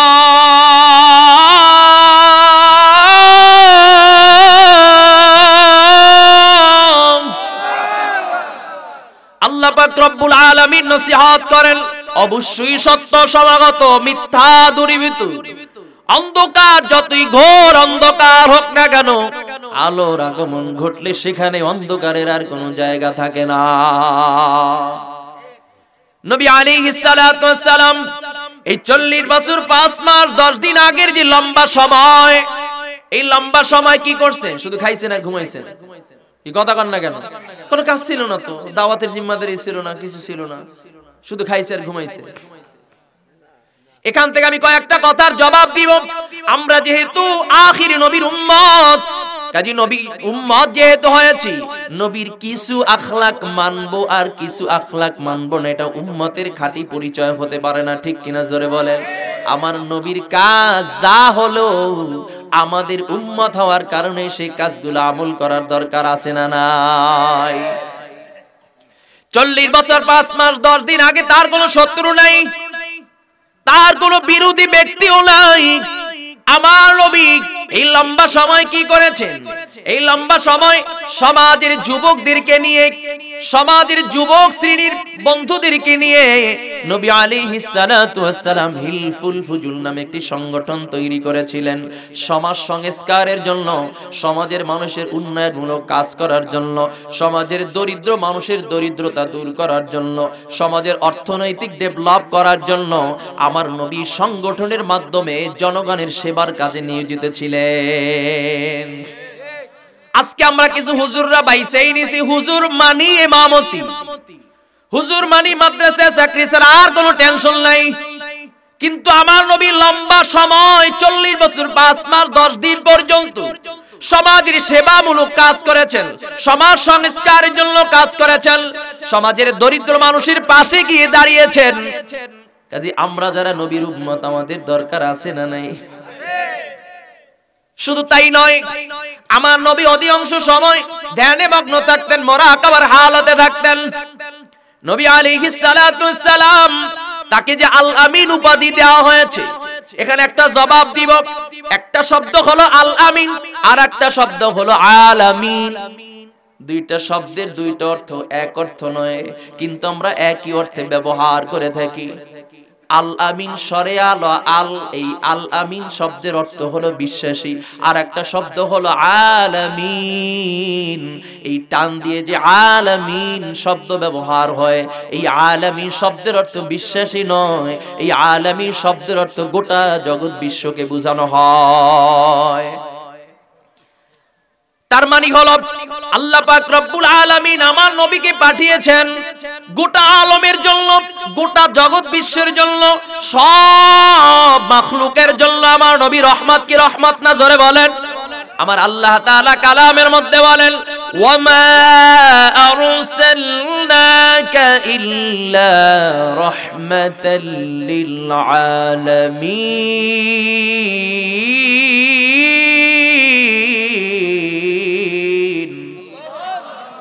আল্লাহ পাক রব্বুল আলামিন বলেন, ও দুনিয়ার মানুষ, আমার বন্ধুকে আমি গোটা আলমের জন্য, গোটা জগৎ বিশ্বের জন্য রহমত স্বরূপ জমিনে প্রেরণ করলাম। আমার নবীর মাঝে একজন শ্রমিকের আখলাক কি হবে, আছে না নাই? আমার নবীর মাঝে একজন মালিকের আখলাক কি হবে, নারীদের অধিকার কি হবে, পুরুষের অধিকার কি হবে, কার চলাফেরা কি রকম হবে, আমার নবী সব বিষয়ে বাস্তব রূপ প্রমাণ করে দেখিয়ে দিয়েছেন। আমার নবী হলো অলরাউন্ডার। আমার নবীর মধ্যে কোনো কমতি নাই, কোনো বিষয়ের ঘাটতি নাই। আমার নবীকে আল্লাহ স্বয়ং সম্পূর্ণ করে সব বিষয়ের জ্ঞান পরিপূর্ণ দিয়ে আমার নবীকে আমার আল্লাহ জমিনে আমাদের মাঝে ছেড়ে দিয়েছেন। কাজী বন্ধু বলতে চাই, নবীর কাজ যা হবে উম্মতের কাজ কি অন্যটা হবে নাকি? শুধু তাই নয়, নবী আলাইহিস সালাতু ওয়াস সালাম যখন এই নবুয়তি পাওয়ার পরে যেই মানুষগুলো এতদিন আমার নবীকে আল আমিন উপাধি দিয়েছে, বিশ্বাসী বলেছে, সবচেয়ে বেশি মহব্বত করেছে, যখন আমার নবী নবুয়তি পাওয়ার পর পাহাড়ের পাদদেশে ডেকে মক্কার সমস্ত লোকজনকে ডেকে আমার নবী ডাক দেয়া বলতেছে, ও মক্কার লোকজন শুনে নাও, তোমরা তো আমাকে বিশ্বাস করো, আমি যদি বলি পাহাড়ের ওই পাদদেশে তোমাদের জন্য শত্রু দাঁড়িয়ে রয়েছে, তোমাদের উপর আক্রমণ করবে, বিশ্বাস করবে নাকি? সবাই বলে হ্যাঁ আমি জানি, তুমি কখনো মিথ্যা কথা বলো না, অবশ্যই এক বাক্যে বিশ্বাস করবো, সেই বিশ্বাস আমাদের কোনো কমতি নেই। তখন আমার নবী ডাক দেয়া বলে, ও মক্কার মানুষ, তাহলে আমি বলতে চাই, তোমরা এতদিন যেই নিজেদের বানানো মূর্তির পূজা করেছো, যেই নিজেদের বানানো ধর্ম তোমরা পালন করতেছো, এই ধর্মের কোনো ভিত্তি নাই, এই খোদার কোনো ভিত্তি নাই। তোমরা তাওহীদের প্রতি ঈমান আনো, এক আল্লাহর প্রতি বিশ্বাস স্থাপন করো। যখনই বলল তোমরা পড়ে নাও, তোমরা কালিমার উপরে ঈমান এনে নাও, কালিমাকে গ্রহণ করে নাও, এতদিন যে মানুষগুলা সবচেয়ে বেশি মহব্বত করেছে, সেই মানুষগুলাই সর্বপ্রথম আমার নবীর শত্রু হয়ে দাঁড়ায় গেছে। ইমাম যদি সবাইকে খুশি করার জন্য বয়ান করতে পারে, এর চেয়ে দামি ইমাম একজনও নাই। বক্তা যদি সবাইকে খুশি করে বয়ান করতে পারে, এর চেয়ে দামি বক্তা সমাজের মধ্যে একজনও নাই। ঠিক না বেঠিক? জোরে বলেন। কিন্তু যখনই হক কথা বলা হবে, তখনই কিছু বন্ধু এতদিন যারা মহাব্বত করছে সেই মানুষগুলাই বলবে এই ডিজিটাল যুগেও কি এই সমস্ত আলোচনা চলে। নবীর কাছে যখন কোরআন নাজিল হতো, যখন কাফির মুশরিকদেরকে শোনায় দিতেন, কাফির মুশরিকরা ওই আয়াতের ব্যাখ্যা জেনে যদি দেখতো এই কথা মানতে হলে আমাদের কোনো সমস্যা হবে না, আমরা যেই নেতামি করি নেতামিও সারা লাগবে না, যেই নিজেদের বানানো মূর্তির পূজা করি সেটাও সারা লাগবে না, আমাদের সব ঠিক থাকবে। তখন বলতো সামি'না ওয়া আতা'না, শুনলাম মানলাম না, কথা খুব সুন্দর। আর যেটা মানতে গেলে নিজেদের স্বার্থের ব্যাঘাত ঘটতো তখনই তারা বলতো সামি'না ওয়া আসাইনা, শুনছি কিন্তু ডিজিটাল যুগেও কি সমস্ত কথা মানা যায়? এরকম কিছু লোক আছে না নাই? কাজী বন্ধু আমি বলতে চাই, নবী আলাইহিস সালাতু ওয়াস সালাম দ্বীনের দাওয়াত যখন দেওয়া শুরু করেছেন, আস্তে আস্তে করে তার উপর অত্যাচার নির্যাতন আছে না নাই? মনোযোগ দিয়ে দেই, ওটা বসে করতেছেন অনেকে, আমি তো বলেছি কি উঠতে পারবেন না ছুটি ছাড়া। খবরদার খবরদার, মোনাজাত ঠাস করে মোনাজাত দিয়ে দেবো, বুঝতেও পারবেন না। ওটা বসা করলেই সাথে সাথে মোনাজাত দিয়ে দেবো ইনশাআল্লাহ। কাজী বন্ধু আমি বলতে চাই, নবী আলাইহিস সালাতু ওয়াস সালাম দ্বীনের দাওয়াত যখন চলমান রাখলেন, শত্রুতা আছে না নাই? এতদিন যারা মুহাব্বত করেছে তারাই তার শত্রু হয়ে গেছে। এইবার অত্যাচার নির্যাতন, আমার নবীকে মক্কার আবু জেহেল, আবু লাহাব, উতবা, সাইবা প্রস্তাব দিল, মুহাম্মদ সাল্লাল্লাহু আলাইহি ওয়াসাল্লাম তুমি যেই দাওয়াত নিয়ে ময়দানে নেমেছো, যেই তাওহীদের দাওয়াত তুমি দাও, তোমাকে আমরা প্রস্তাব দিতে চাই, শুধু যা করো করো কিন্তু আমাদের কোনো বিরোধিতা করবা না, আমরা যা করি এর বিরুদ্ধে কিছু বলবা না। এমন লোক আছে না নাই? নামাজ পড়েন, বয়ান করেন, সব ঠিক আছে, কিন্তু আমাদের বিরুদ্ধে কিছু বলবেন না। হক কথা বললে যার যেখানে সমস্যা আছে সেখানে লাগবে কিনা ভাই? শরীরে যদি রোগ থাকে তাহলে ঔষধ দিলে সেখানে লাগবে না? ডাক দিয়া বলে তুমি যা করো করো কিন্তু আমাদের বিরুদ্ধে কিছু বলবা না, একটু চুপ থাকবা, একটু নীরবতা পালন করবা, আমাদের উল্টা কিছু বলবা না। তাহলে তোমাকে আমরা প্রস্তাব দিতে চাই, নাম্বার 1, এই মক্কার সবচেয়ে ক্ষমতাসীন ব্যক্তি তোমাকে বানায় দেওয়া হবে, পাওয়ারফুল লিডার। নাম্বার 2, মক্কার সবচেয়ে ধনাঢ্য ব্যক্তি তোমাকে বানায় দেওয়া হবে। নাম্বার 3, এই মক্কার সবচেয়ে সুন্দরী নারীকে তোমার সাথে বিবাহ দিয়া দেওয়া হবে। সুন্দর প্রস্তাব না? এটা আমরা হইতাম বলে ফতুয়া টুতুয়া সব এক সাইডে রাখ, নগদ দাপাও, হাত পেতে না, বাকির খেতে সুন্দর থাক, আগে ক্ষমতা নিয়ে নেই, এরপর কায়দা কোনো একটা করবো আমি, কি তাই না ভাই? কিন্তু আমার নবী কি? আমার নবী এটাই বেছে নিয়েছেন যে সঠিক রাস্তার উপরে না চলে ওদের আনুগত্য হয়ে কোনো কিছু গ্রহণ করে সঠিক জিনিসকে বাস্তবায়ন করা সম্ভব নয়। সঠিক রাস্তায় চলি সঠিক জিনিসকে বাস্তবায়ন করা যায়। যখন আমার নবী তখন ডাক দেয়া বলেন, ও মক্কার কাফির মুশরিকরা শুনে নাও, শুধু ক্ষমতা নয়, শুধু সম্পদ নয়, নারীর লোভ নয়, তোমরা যদি আমার এক হাতে চন্দ্র আর এক হাতে সূর্য যদি তোমরা এনে দাও, তারপর আমি মুহাম্মদ জি তাওহীদের দাওয়াত দেই, যে এক আল্লাহর দাওয়াত দিচ্ছি, এখান থেকে এক চুল পরিমাণে সরানোর ক্ষমতা তোমাদের নাই। নবী আমার দাওয়াত চালাতে রইলেন। দেখেন আমি বলতে চাই, নবী আলাইহিস সালাতু ওয়াস সালামের কত কষ্টের মাধ্যমে দিন আমাদের এই পর্যন্ত এসেছে। আজকে নবীর দাঁত ভাঙা দিন আমাদের মধ্য থেকে বিদায় নিয়ে মদিনার দিকে চলে যায়, অথচ আজকে আমরা নবীর উম্মত, সেই দিনকে বাস্তবায়ন করার কোনো ফিকির আমাদের মধ্যে নাই। ঠিক না বেঠিক? জোরে বলে। নবী আলাইহিস সালাতু ওয়াস সালাম দাওয়াত চলতে রইলেন দীর্ঘ 11 বছর। মক্কায় যখন দাওয়াত চালাতে রইলেন, এখানে আরেকটা জবাব দিব, আমার নবী যে মক্কা থেকে মদিনায় হিজরত করেছেন, মক্কা থেকে মদিনায় হিজরত করেছেন কোন কাফের মুশরিকের ভয়েতে নয়। আমার নবী কারো ভয়েতে মক্কা ছাড়ে নাই। আমার নবীকে আমার আল্লাহ হুকুম দিয়েছেন, পয়গম্বর এখন আপনাকে হিজরত করে মদিনায় যাওয়া লাগবে, কারণ এই হিজরতের মাধ্যমে আমি আল্লাহ মক্কার বিজয় নিহিত রেখেছি। দ্বিতীয় নাম্বার জবাব, আপনি যে এলাকায় থাকেন ওই এলাকায় তো আমি আযাব ও গজব দিতে পারি না, আপনার জন্য তো কাফের মুশরিকদেরকে ধরতেও পারি না, কাজে আপনাকে এখান থেকে সরাইয়া তারপর ওদেরকে শায়েস্তা করব। আমার নবীকে যখন আল্লাহ তাআলা হুকুম করলেন হিজরত করার জন্য, আলী রাদিয়াল্লাহু তাআলা আনহুকে ডাক দিয়ে বলে, আলী পারবিনি আমার বিছানায় আজকে রাতটা যাপন করতে রে আলী। আলী রাদিয়াল্লাহু তাআলা আনহু বুঝি ফেলেছেন আমি নবীর বিছানায় যখন চাদর মুড়া দিয়ে শুয়ে যাব, কাফের মুশরিকরা যখন ঘরের মধ্যে আসবে অবশ্যই তারা বুঝবে এখানেই পয়গম্বর শোয়া আছে। সেইটা মনে করে আমাকে তো দুনিয়া থেকে বিদায় করে দিবে, আমার নবীকে তো আর কোনোদিন দেখতে পারবো না, নবীর চেহারাটা একটু শেষবারের জন্য দেখে নেই। কিছুক্ষণ পর আমার নবী যখন বলেছিলেন, আলী আগামীকাল সকালবেলা মালগুলো যার যার মাল তার কাছে পৌঁছে দিবি, আলী বলেন তখন আমার ইস্তেকামত হয়েছে, যেহেতু আমার নবী বলেছে আগামীকাল যার যার মাল তার কাছে পৌঁছে দিবা, তার মানে বোঝা গেছে কাফের মুশরিকরা আমাকে কিছুই করতে পারবে না, আমি বেঁচে থাকবো। ঘর থেকে বের হবে এমন সময় কাফের মুশরিকরা চতুর্দিকে বেষ্টনী দিয়ে ঘর ঘেরাও দিয়ে ফেললেন। যেখানে মুমিন মুসিবতে পড়ে দুনিয়ার কেউ যদি সহযোগিতার না থাকে, সহযোগিতার হাত যিনি বাড়িয়ে দেন তার নামটা কি জোরে বলে? ওই আল্লাহ আসেনি এখন পর্যন্ত? আগের মতো ক্ষমতা আছে না কইমা গেছে?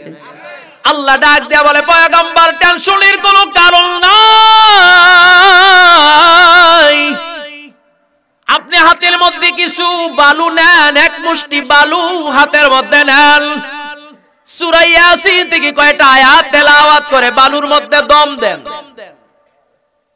পয়গম্বর ডাক দেয়া বলে, আল্লাহ বালু নেলে কি হবে, বালুতে দম করলে কি হবে, তারা তো ঘর বেষ্টনী দিয়ে আটকে ফেলাইছে। তখন আমার আল্লাহ ডাক দেয়া বলে, পয়গম্বর বালু হাতে নিয়ে সূরা ইয়াসিনের কয়েক আয়াত তেলাওয়াত করে বালুর মধ্যে দম করে ছেড়ে দেন। ছেড়ে দেওয়ার দায়িত্ব আপনার, কাফের মুশরিকদের চোখের মধ্যে ঢুকা দেওয়ার জিম্মাদারি আমি আল্লাহ। আমার নবী বালু হাতের মধ্যে নিলেন, তেলাওয়াত করলেন, ইয়াসিন ওয়াল কুরআনিল হাকীম ইন্নাকা লামিনাল মুরসালিন আলা সিরাতিম মুস্তাকিম।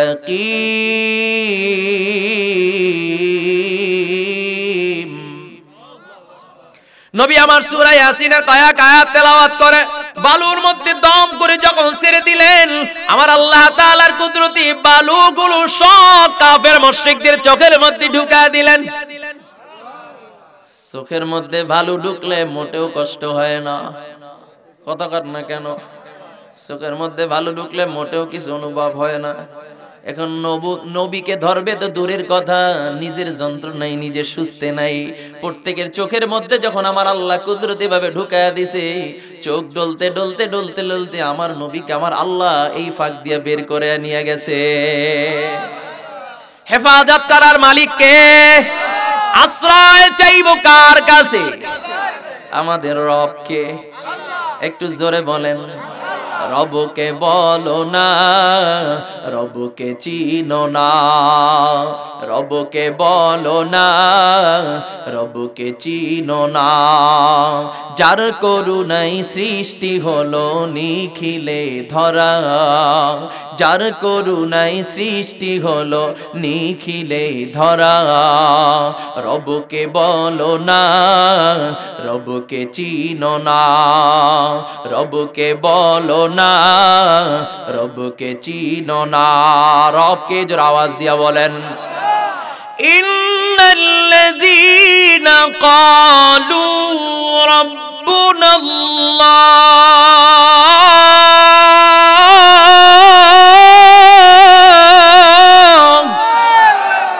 রবকে জোর আওয়াজ দিয়া বলেন। তাহলে আশ্রয় চাইব কার কাছে? নবী আলাইহিস সালাতু ওয়াস সালাম মক্কা থেকে মদিনায় যখন যায়, কাবা বাইতুল্লাহর কিনারায় গিয়া হাজির হয়ে গেলেন, 2 রাকাত নামাজ আদায় করলেন, চোখের পানি ছেড়ে ডাক দেয়া বলে, ও কাবা,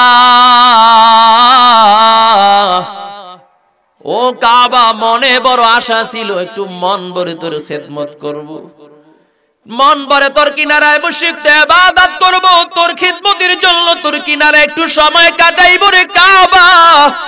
কিন্তু মক্কার কাফির মুশরিকরা তোর কিনারা আমাকে থাকতে দিল না। তবে আজকে কান্না করে করে কাবা তোর থেকে বিদায় নিয়ে যায়। তোকে আমি জানায় দিতে চাই, আজকে যেভাবে কান্না করে তোর কাছ থেকে বিদায় নিয়ে চলে যাচ্ছি রে কাবা, আবার এমন একটা দিন আসবে হাসতে হাসতে তোর সহযোগিতার জন্য, তোর খেদমতের জন্য তোর কিনারা আবার হাজির হয়ে যাব।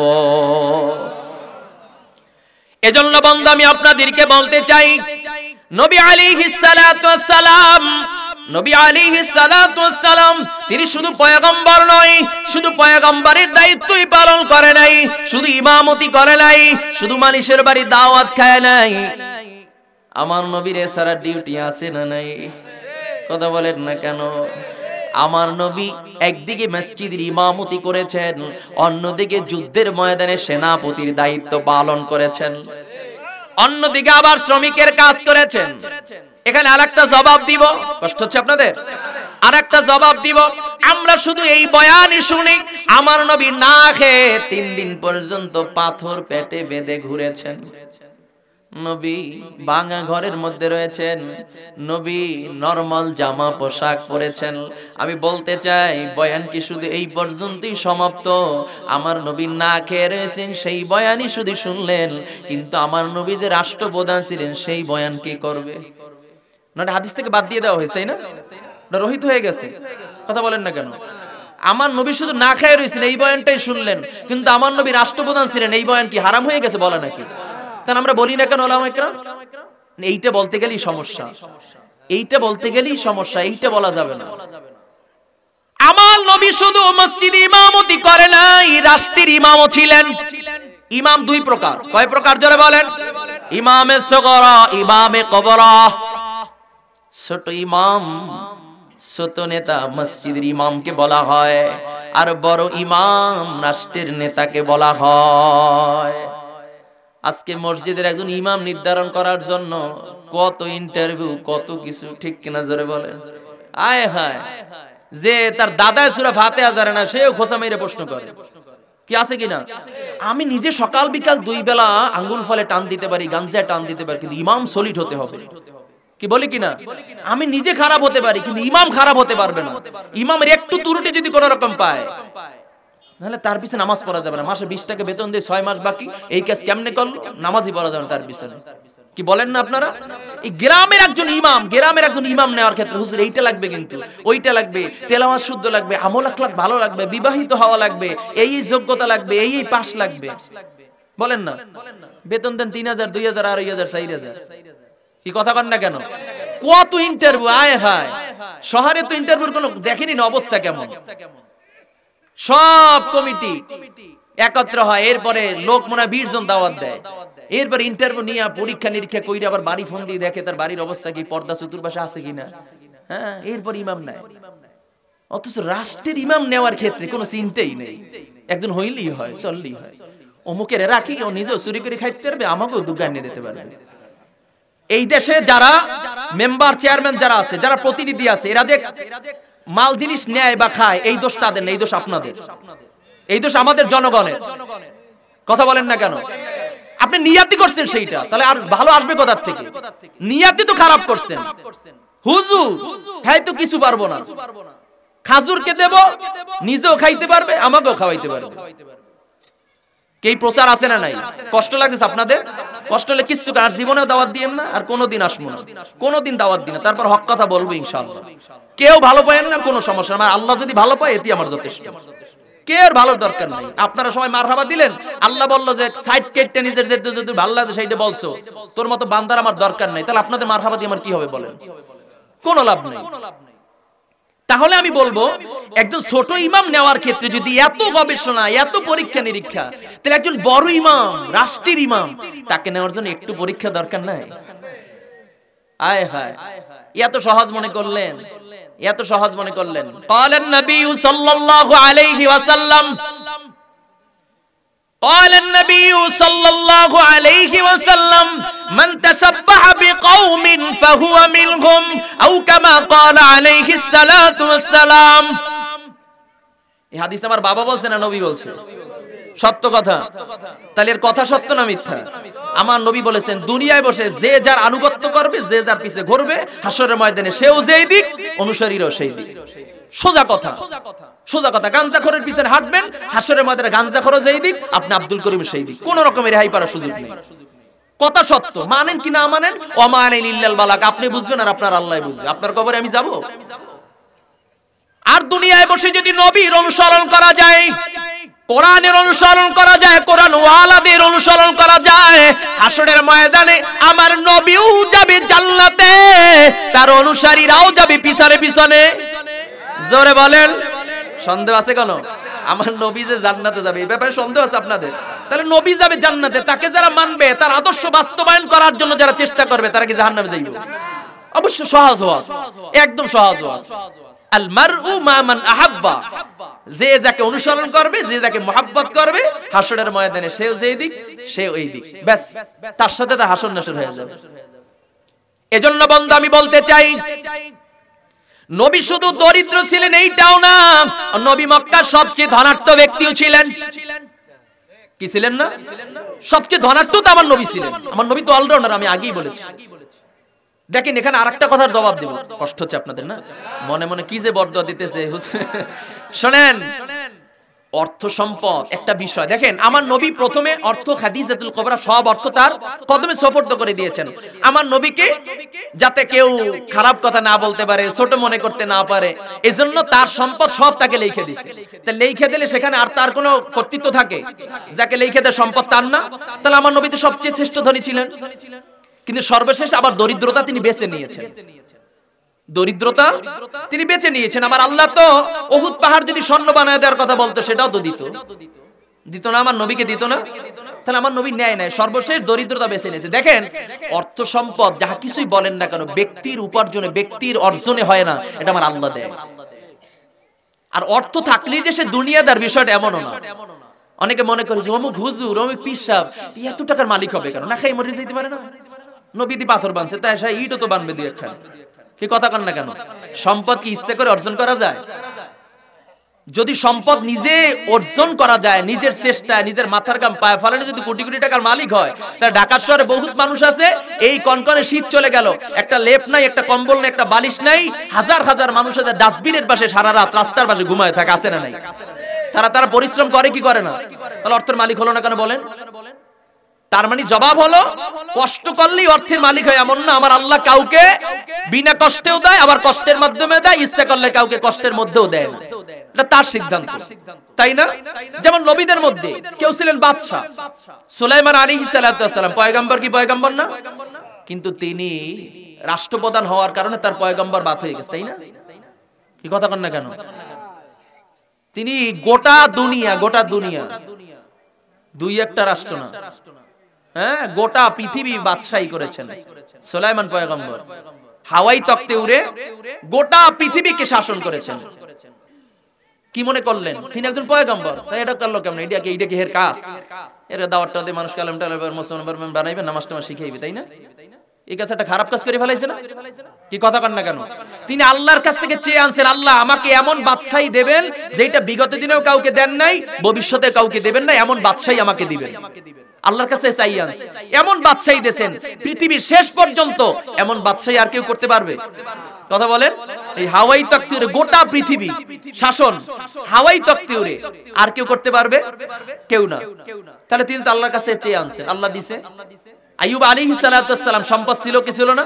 তার মানে কি সে দুনিয়াদার? নো। দেখতে হবে তার খেয়াল কি রকম, তার ঈমান কি রকম। অর্থ থাকলেও কিছু আল্লাহর খাঁটি গোলাম আছে যাদের অর্থ কি আছে না না আছে ওইদিকে কোনো খেয়াল নাই। আমার আল্লাহ কোন কাজে রাজি, আমিও সেই কাজ করার জন্য প্রস্তুত। আমার আল্লাহ যেই কাজে বেজার, সেই কাজ থেকে ফিরে যেতেও আমি প্রস্তুত। ঠিক না ভাই? নবী আলাইহিস সালাতু ওয়াস সালাম যখন কোরআন দিয়ে সমাজ শাসন করেছেন, খায়রুল কুরুনি করনি সুম্মাল্লাযীনা ইয়ালুনাহুম, আমার নবী বলেছেন এই যে আমার যুগ দেখতেছো, এমন একটা যুগ বিগত দিনও ছিল না, কিয়ামত পর্যন্ত আসবে না। আমার যুগটা সবচেয়ে শ্রেষ্ঠ যুগ, সবচেয়ে দামি যুগ। ঠিক কিনা জোরে বলেন।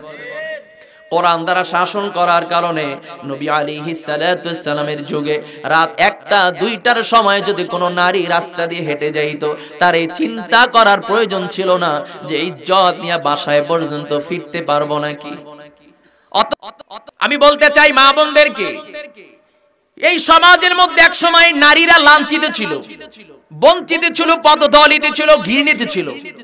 কি কথা বলেন না কেন? যেই যুগকে জাহিলি যুগ বলা হয়, নবী আলাইহিস সালাতু ওয়াসসালামের আগমনের আগের যুগ। যেই যুগে কন্যা সন্তান জন্মগ্রহণ করলে জ্যান্ত মাটির নিচে পুঁতে রাখত। যেই যুগে কন্যা সন্তান হলে এটাকে মানুষ খারাপ মনে করত, মানুষ অমঙ্গল মনে করত। এজন্য কন্যা সন্তান হলেই তাকে জ্যান্ত মাটির নিচে পুঁতে রাখত। সেই যুগের মধ্যে আমার নবী যখন আগমন করলেন, ও পর্দার অন্তরালের মা, আপনাদেরকে বলতে চাই, আপনাদের সম্মান দুনিয়ার কোনো ব্যক্তি দেয় নাই, একমাত্র আমার নবী দিয়েছে, ইসলাম দিয়েছে, কোরআন দিয়েছে। ঠিক কিনা যারা বলেন?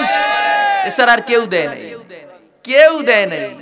আল্লাহ রসুল আপনাদের ইজ্জতের স্থানে এনেছেন। কোরআনের মাধ্যমে আমার আল্লাহ আপনাদের সম্মান বাড়িয়ে দিয়েছেন।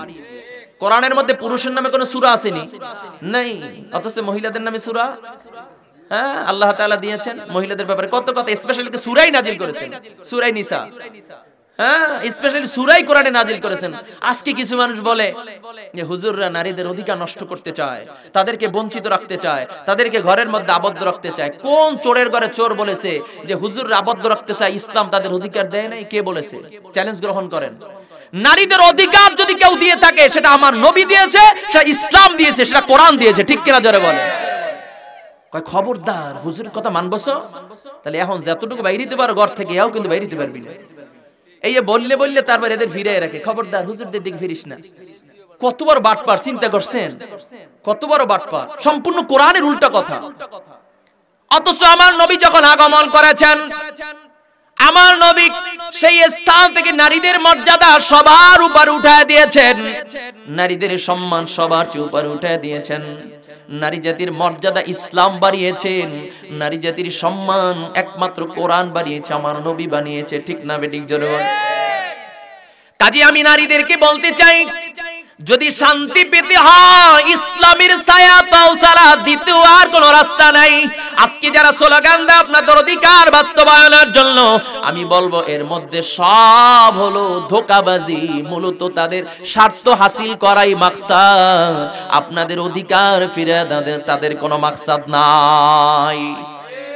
আমরা যদি একটু পর্দার ওয়াজ করি, কিছু চরিত্রহীন ব্যক্তিরা সমাজের মধ্যে আছে, তার বিরোধিতা করে, আছে না নাই? ইসলাম আপনাদেরকে যে বিধান দিয়েছে, এর মানে তারা ঘরের মধ্যেই থাকবে, বের হতে পারবে না, নো, এমন কোন বিধান নয়।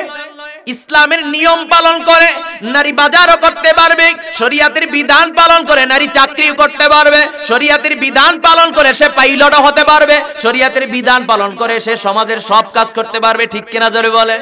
শরিয়াত যেভাবে বলেছে সেভাবেই করতে পারবে। শরিয়াত তাদের সব দিকের সমর্থন দিয়েছে, অধিকার দিয়েছে। ঠিক কিনা জোরে বলেন? কাজে শান্তি যদি পেতে হয়, ইসলামের পতাকা ছাড়া, ইসলামের ছায়াতল ছাড়া দ্বিতীয় আর কোনো পদ্ধতি জমিনের মধ্যে নাই। কাজী বন্ধু, আপনাদেরকে বলবো, নবী আলাইহিস সালাতু ওয়াস সালাম, নবী আলাইহিস সালাতু ওয়াস সালাম এই কোরআনের দাওয়াত দেওয়ার কারণে, এই কোরআনের আলোচনা করার কারণে একটা বিষয় আমি আপনাদেরকে বলতে চাই। এই কোরআন হলো নূর, কোরআন হলো আলো। আর এই আলোকে যে থামায় দিতে চায়, যে বন্ধ করে দিতে চায়, নিজের ভুল কোরআনের আলোতে ধরা পড়বে, নচেৎ ধ্বংস হয়ে যাবে। তথাপি কোরআনের আলোকে বন্ধ করার ক্ষমতা দুনিয়ার কোনো মানুষের নাই। নবী আলাইহিস সালাতু ওয়াস সালাম যখন কোরআনের তেলাওয়াত করতেন, আমরা জানি পৃথিবীতে সবচেয়ে সুন্দর কণ্ঠ আমার আল্লাহ যাকে দান করেছেন, তিনি পয়গম্বর দাউদ আলাইহিস সালাতু ওয়াস সালাম। সবচেয়ে সুন্দর কণ্ঠ দান করেছেন, এরকম কণ্ঠ আর কাউকে দান করেননি। তার মানে আমার নবীর চেয়ে বেশি। কত বলেন? সবসময় একটা জিনিস মাথায় রাখবেন, আমার নবী স্পেশাল। আল্লাহর পরেই যার সম্মান, যার ইজ্জত, সে হলেন আমার নবী। ঠিক কিনা যারা বলেন? কোন কাজে কারোর সাথে তুলনা দিবেন না, সবসময় মনে করবেন আমার নবীর স্পেশাল। কথা বুঝাইতে পারলাম? দাউদ আলাইহিস সালাতু ওয়াস সালামকে আল্লাহ তাআলা সুন্দর কণ্ঠ দান করেছেন। তার কিতাব যখন সমুদ্রের কিনারায় বসে তেলাওয়াত করতেন, সমুদ্রের প্রাণীগুলো, মৎস্যগুলো সব হা করে কিনারায় এসে তাকায় থাকতো, তার তেলাওয়াত শুনতো। তাহলে কি কণ্ঠ ছিল! ঈসা আলাইহিস সালাতু ইউসুফ আলাইহিস সালাতু ওয়াস সালামকে আল্লাহ পাক রব্বুল আলামিন সবচেয়ে সৌন্দর্যতা দান করেছিলেন। তার মানে আমার নবী সৌন্দর্যতা ছিল না? ইউসুফ আলাইহিস সালাতু ওয়াস সালামের ব্যাপারে আসছে, ইউসুফ পয়গম্বর ছিলেন সাদা সুন্দর, আর আমার নবী ছিলেন লাল সুন্দর। সাদা সুন্দরের দাম বেশি না লাল সুন্দরের দাম বেশি? আমি যেটা জবাব দিতে চাই, আমার নবী যখন কোরআনের তেলাওয়াত করতেন, আবু জেহেল, আবু লাহাব, উতবা, সাহেবা, কোন মক্কায় মানুষ আসলেই ডাক দিয়ে বলতো, খবরদার ওই দিকে যাস না, ওই ঘরের মধ্যে একজন পাগল বসা আছে, গেলে তোরাও পাগল হয়ে যাবি।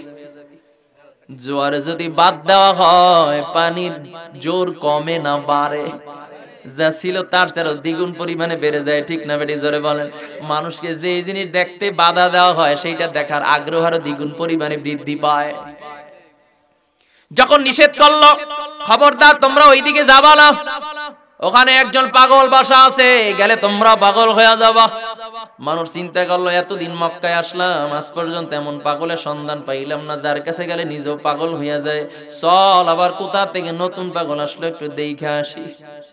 বাধা দেওয়ার কারণে দেখবেন ইসলামের বিরোধিতা যারা করে, ওদের বিরোধিতার মধ্যে দিয়ে ইসলামের প্রচার হয়ে যায়। কাফের মুশরিকরা চায় ইসলামকে ডাবায় দিতে, কিন্তু ওদের দেশের মধ্যে প্রতিনিয়ত আমার আল্লাহ তাআলা শত শত কাফের মুশরিককে কালেমা পড়ায় মুসলমান বানায় দেয়।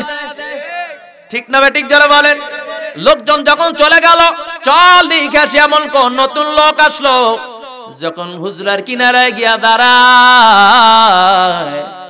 নবীর কণ্ঠের তেলাওয়াত শুনে চোখ থেকে দরদর করে পানি ছেড়ে দেয়। একজন আরেকজনকে ডাক দেয়া বলে, শোন, এত সুন্দর কণ্ঠের তেলাওয়াত জীবনে তো আর কোনোদিন শুনি নাই, এত সুন্দর চেহারার মানুষও তো কোনোদিন দেখি নাই। মক্কা নগরীতে এমন মানুষের সাথে আমাদের কোনো মোলাকাত হয় নাই। আমার নবীর চেহারাটাও ছিল একটা মুজিজা, আমার নবীর চোখের চাহনিটাও ছিল একটা মুজিজা, আমার নবীর জবানের কণ্ঠ ছিল মুজিজা, আমার নবীর জবানের হাসিটাও ছিল মুজিজা, আমার নবীর ইশারাটাও ছিল মুজিজা, আমার নবীর হাঁটাটাও ছিল মুজিজা। নবী বলেন, ও দুনিয়ার মানুষ, যত পয়গম্বর দুনিয়ায় এসেছে, আমার আল্লাহ সবাইকে কিছু না কিছু মুজিজা দান করেছে। তার মানে আমার নবীর বুঝি মুজিজা ছিল না? কথা বলেন না কেন? আমার নবী বলে, দুনিয়ার মানুষ, যত পয়গম্বর দুনিয়া আগমন করেছে, সবাইকে আমার আল্লাহ যত মুজিজা দান করেছে, সব মুজিজাগুলা পোটলা বেঁধে আমার আল্লাহ সেটা আমাকে হাদিয়া স্বরূপ দান করেছে। তাহলে বোঝা গেল, সব নবীর মধ্যে যা ছিল, আমার নবীর মধ্যে তার সব একত্রে করে অনেক বেশি ছিল। ঠিক না বেঠিক? যারা বলেন।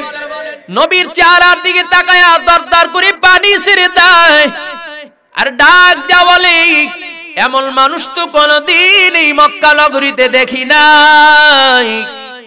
আমাদের ভুল সংশোধন হয়ে গেছে, এমন সুন্দর চেহারার মানুষ এত কণ্ঠের অধিকারী কোনদিন পাগল হতে পারে না। আর দেরি নয়, আমাদেরকে কালিমা পড়াইয়া মুসলমান বানায়া দাও। কাজী বন্ধু, আমি বলবো, এই কোরআন আল্লাহ তাআলা নাজিল করেছেন। আমার আল্লাহ তাআলা কালামের মধ্যে বলেন, আলিফ লাম রা, কিতাবুল আনজালনাহু ইলাইকা লিতুখরিজান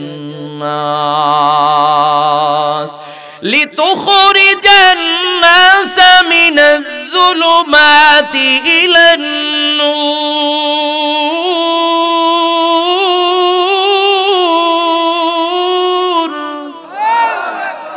আল্লাহ বলেন, ও দুনিয়ার মানুষ, আমি কোরআনকে নাজিল করেছি শুধু মুসলমানের জন্য নয়, গোটা নাসের জন্য, গোটা মানুষ জাতির জন্য আমি আল্লাহ কোরআন নাজিল করেছি।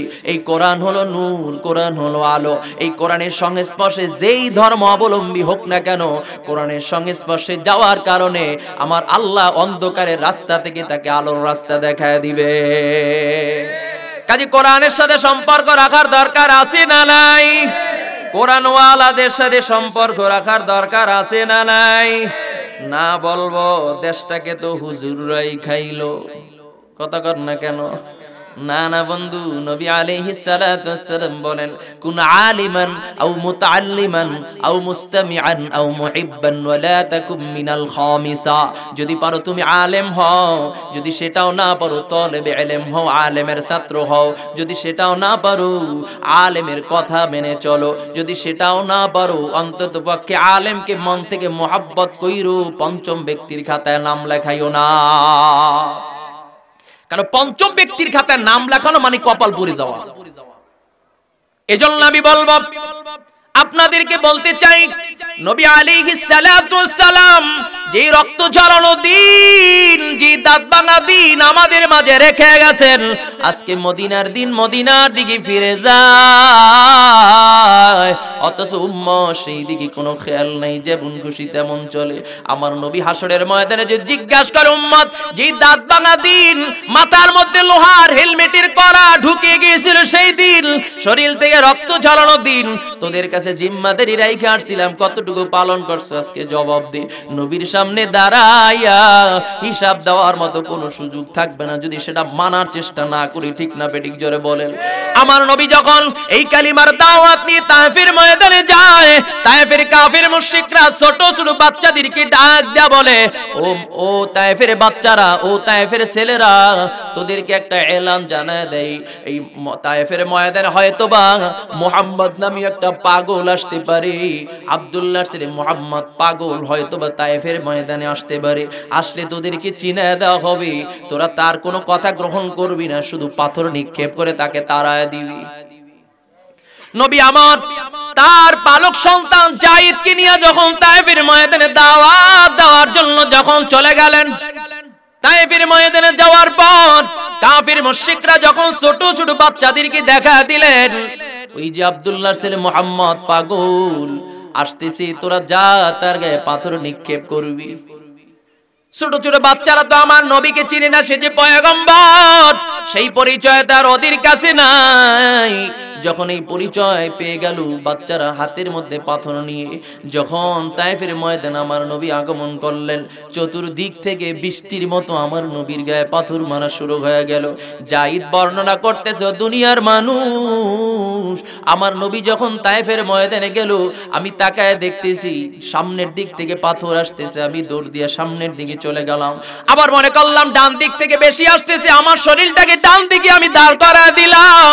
আবার একবার দৌড় দিয়া বামে যাই, একবার পিছনে যাই, আমি যেই দিকে মনে করি এই দিক থেকে পাথর বেশি আসতেছে, সেই দিক থেকে আমার নবীকে হেফাজত করার জন্য আমি সেই দিকে আমার শরীরটাকে দাঁড় করে দিই।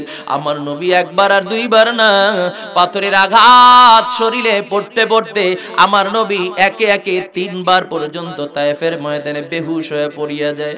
একবার বেহুশ হয়ে যায়, আবার হুশ ফিরিয়া উঠে, আবার প্রথমবার আবার পাথর মারা শুরু করিয়া দেয়, আবার আমার নবী বেহুশ হয়ে যায়, আবার আমার নবীর হুশ ফিরে আবার পাথর মারা শুরু হয়ে যায়। নবী আমার শেষবার ডাক দেয়া বলে, ও তায়েফের ছেলেরা, জেনে নে আজকে আমার পরিচয় পাও নাই, সেই জন্য আজকে আমার গায়ে পাথর মারো। এমন একটা দিন আসবে ও তায়েফের ছেলেরা, আমি নবীর চেহারাটা এক নজর দেখার জন্য তোরা পাগল হয়ে যাবি। আমার নবী যখন আর সহ্য করে দাঁড়ায় থাকতে পারি না, যায়েদকে ডাক দেয়া বলে, যায়েদ আমি আর সহ্য করতে পারি না, আমাকে একটু বসার জায়গা করে দাও, একটু বিশ্রাম নেওয়ার জায়গা করে দাও। যায়েদ আমার নবীর হাত কাঁধে নিয়ে নবীকে ধরে ধরে পাহাড়ের উপরে যখন উঠায় নিলেন, নবীকে একটা পাথর উপরে বসার জন্য সুযোগ করে দিলেন। আমার আল্লাহ গাইবি আওয়াজ দিয়ে পাথরকে ডাক দিয়া বলে, পাথর আজও কি তোর ভাগ্যের পরিবর্তন ঘটবে না? আজও কি তুই পাথর পাথরই থেকে যাবি? আমার বন্ধু, আমার পয়গম্বর তোর উপরে বসতেছে, না না আর পাথর তুই পাথর থাকিস না, তুলার মতো নরম হয়ে যা। পাথর আমার নবীকে চিনল, দুনিয়ার সব মাখলুক আমার নবীকে চিনল, অথচ উম্মতে নবীর আখলাক আমাদের মধ্যে নাই। ও পর্দার অন্তরালের মা, নবীর মোহাব্বত কি অন্তরে আসে না? নবীর ভালোবাসা কি অন্তরের মধ্যে পয়দা হয় না? অথচ ইতিহাস সাক্ষী, ছেলে মেয়ে সব যুদ্ধের ময়দানে শহীদ হয়ে গেছে, সেই প্রেশারই অন্তরের মধ্যে নাই। শুধু প্রেশারই হলো আমার নবী কোন অবস্থায় আছে সেটা আমি জানতে চাই। রাসূল আমার আল্লাহর দোস্ত, আখেরি নবী, আমরা যে তার আদরের উম্মত, উম্মতের করলাম কি? যেই নবীর উসিলায় আমরা দুনিয়াতে এসেছি, আমরা যে তার মোহাব্বতের উম্মত, কয়দিন কেন্দেছি। দিনের লাগিয়া নবীজি যান উহুদের ময়দানে, চতুর্দিক থেকে ঘিরে ফেললো তাকে দুষ্ট কাফের গণে। সেদিন নবীজি কি বাঁচাতে তীর বর্ষার আঘাতে, নবীজি কি বাঁচাতে তীর বর্ষার আঘাতে, কত সাহাবারা হারালো যে প্রাণ পাখি। আমরা যে তার আদরের উম্মত, উম্মতের করলাম কি?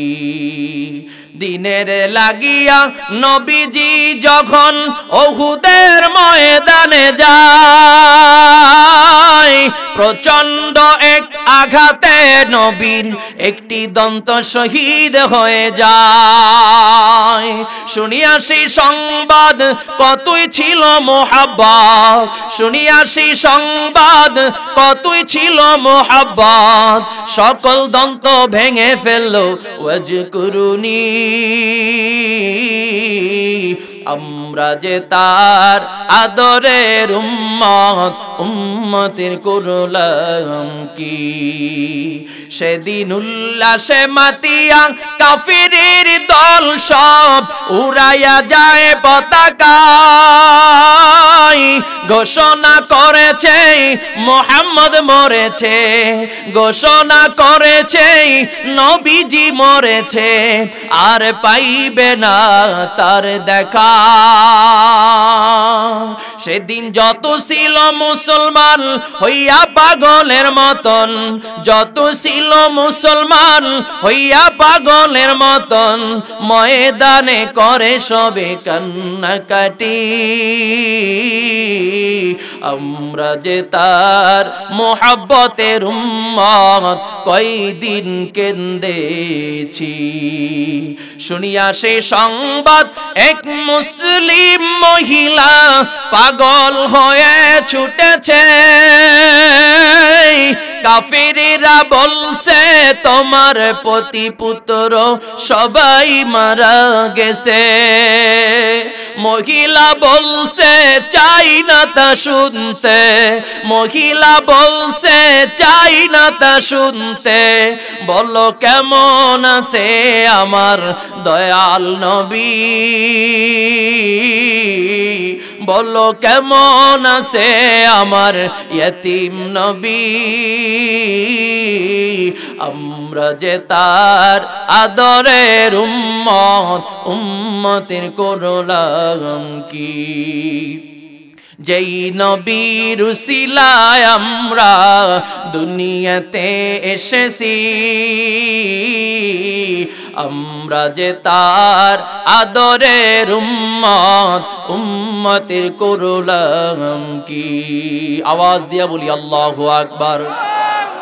কাজী বন্ধু, নবীর আখলাক অন্তরের মধ্যে, জীবনের মধ্যে ঢুকানোর দরকার আছে না নাই? নবীর মোহাব্বত অন্তরে রাখার দরকার আছে না নাই? কাজী আজকের মাহফিলকে বিদায় মাহফিল মনে করে নিয়তকে পরিবর্তন করে নাও। আজকের মাহফিল কারোর জন্য জীবনের শেষ মাহফিল হতে পারে কি পারে না? জোরে বলেন। হয়তোবা কার জন্য কাপড়ের দোকানে কাপড় এসে প্রস্তুত দেওয়া রয়েছে জানা নাই, হয়তোবা কার জন্য বাগানের বাঁশ প্রস্তুত দেওয়া রয়েছে জানা নাই, হয়তোবা কার জন্য মসজিদের বারান্দার চারপাওয়ালা খাটিয়া অপেক্ষা করতেছে জানা নাই। এমন হয়ে যেতে পারে আগামীকাল সকালবেলা মসজিদের মাইকে এলান হয়ে যাইবে অমুকে আর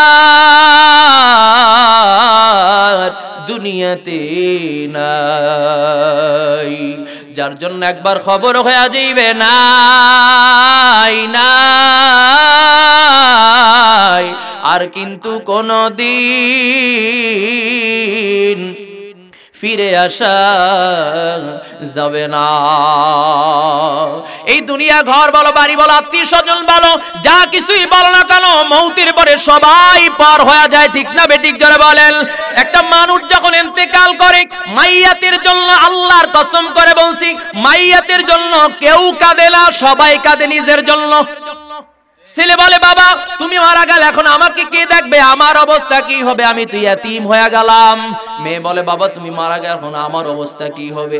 স্ত্রী বলে তুমি মারা গেল, এখন আমাকে কি দেখবে, আমার অবস্থা কি হবে।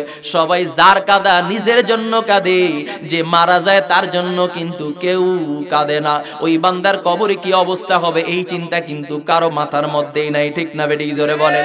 তার মানে বুঝতে হবে এই দুনিয়া যার কথাই বলেন না কেন সব হলো স্বার্থপরের দল।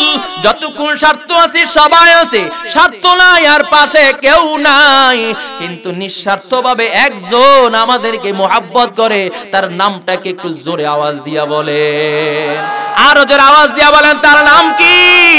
ওই আল্লাহকে বন্ধু বানায় দুনিয়া থেকে বিদায় হন, ওই আল্লাহর সাথে সম্পর্ক লাগায় দুনিয়া থেকে বিদায় হন। এজন্য আজকের মাহফিলকে বিদায় মাহফিল মনে নিয়তকে পরিবর্তন করে নেন।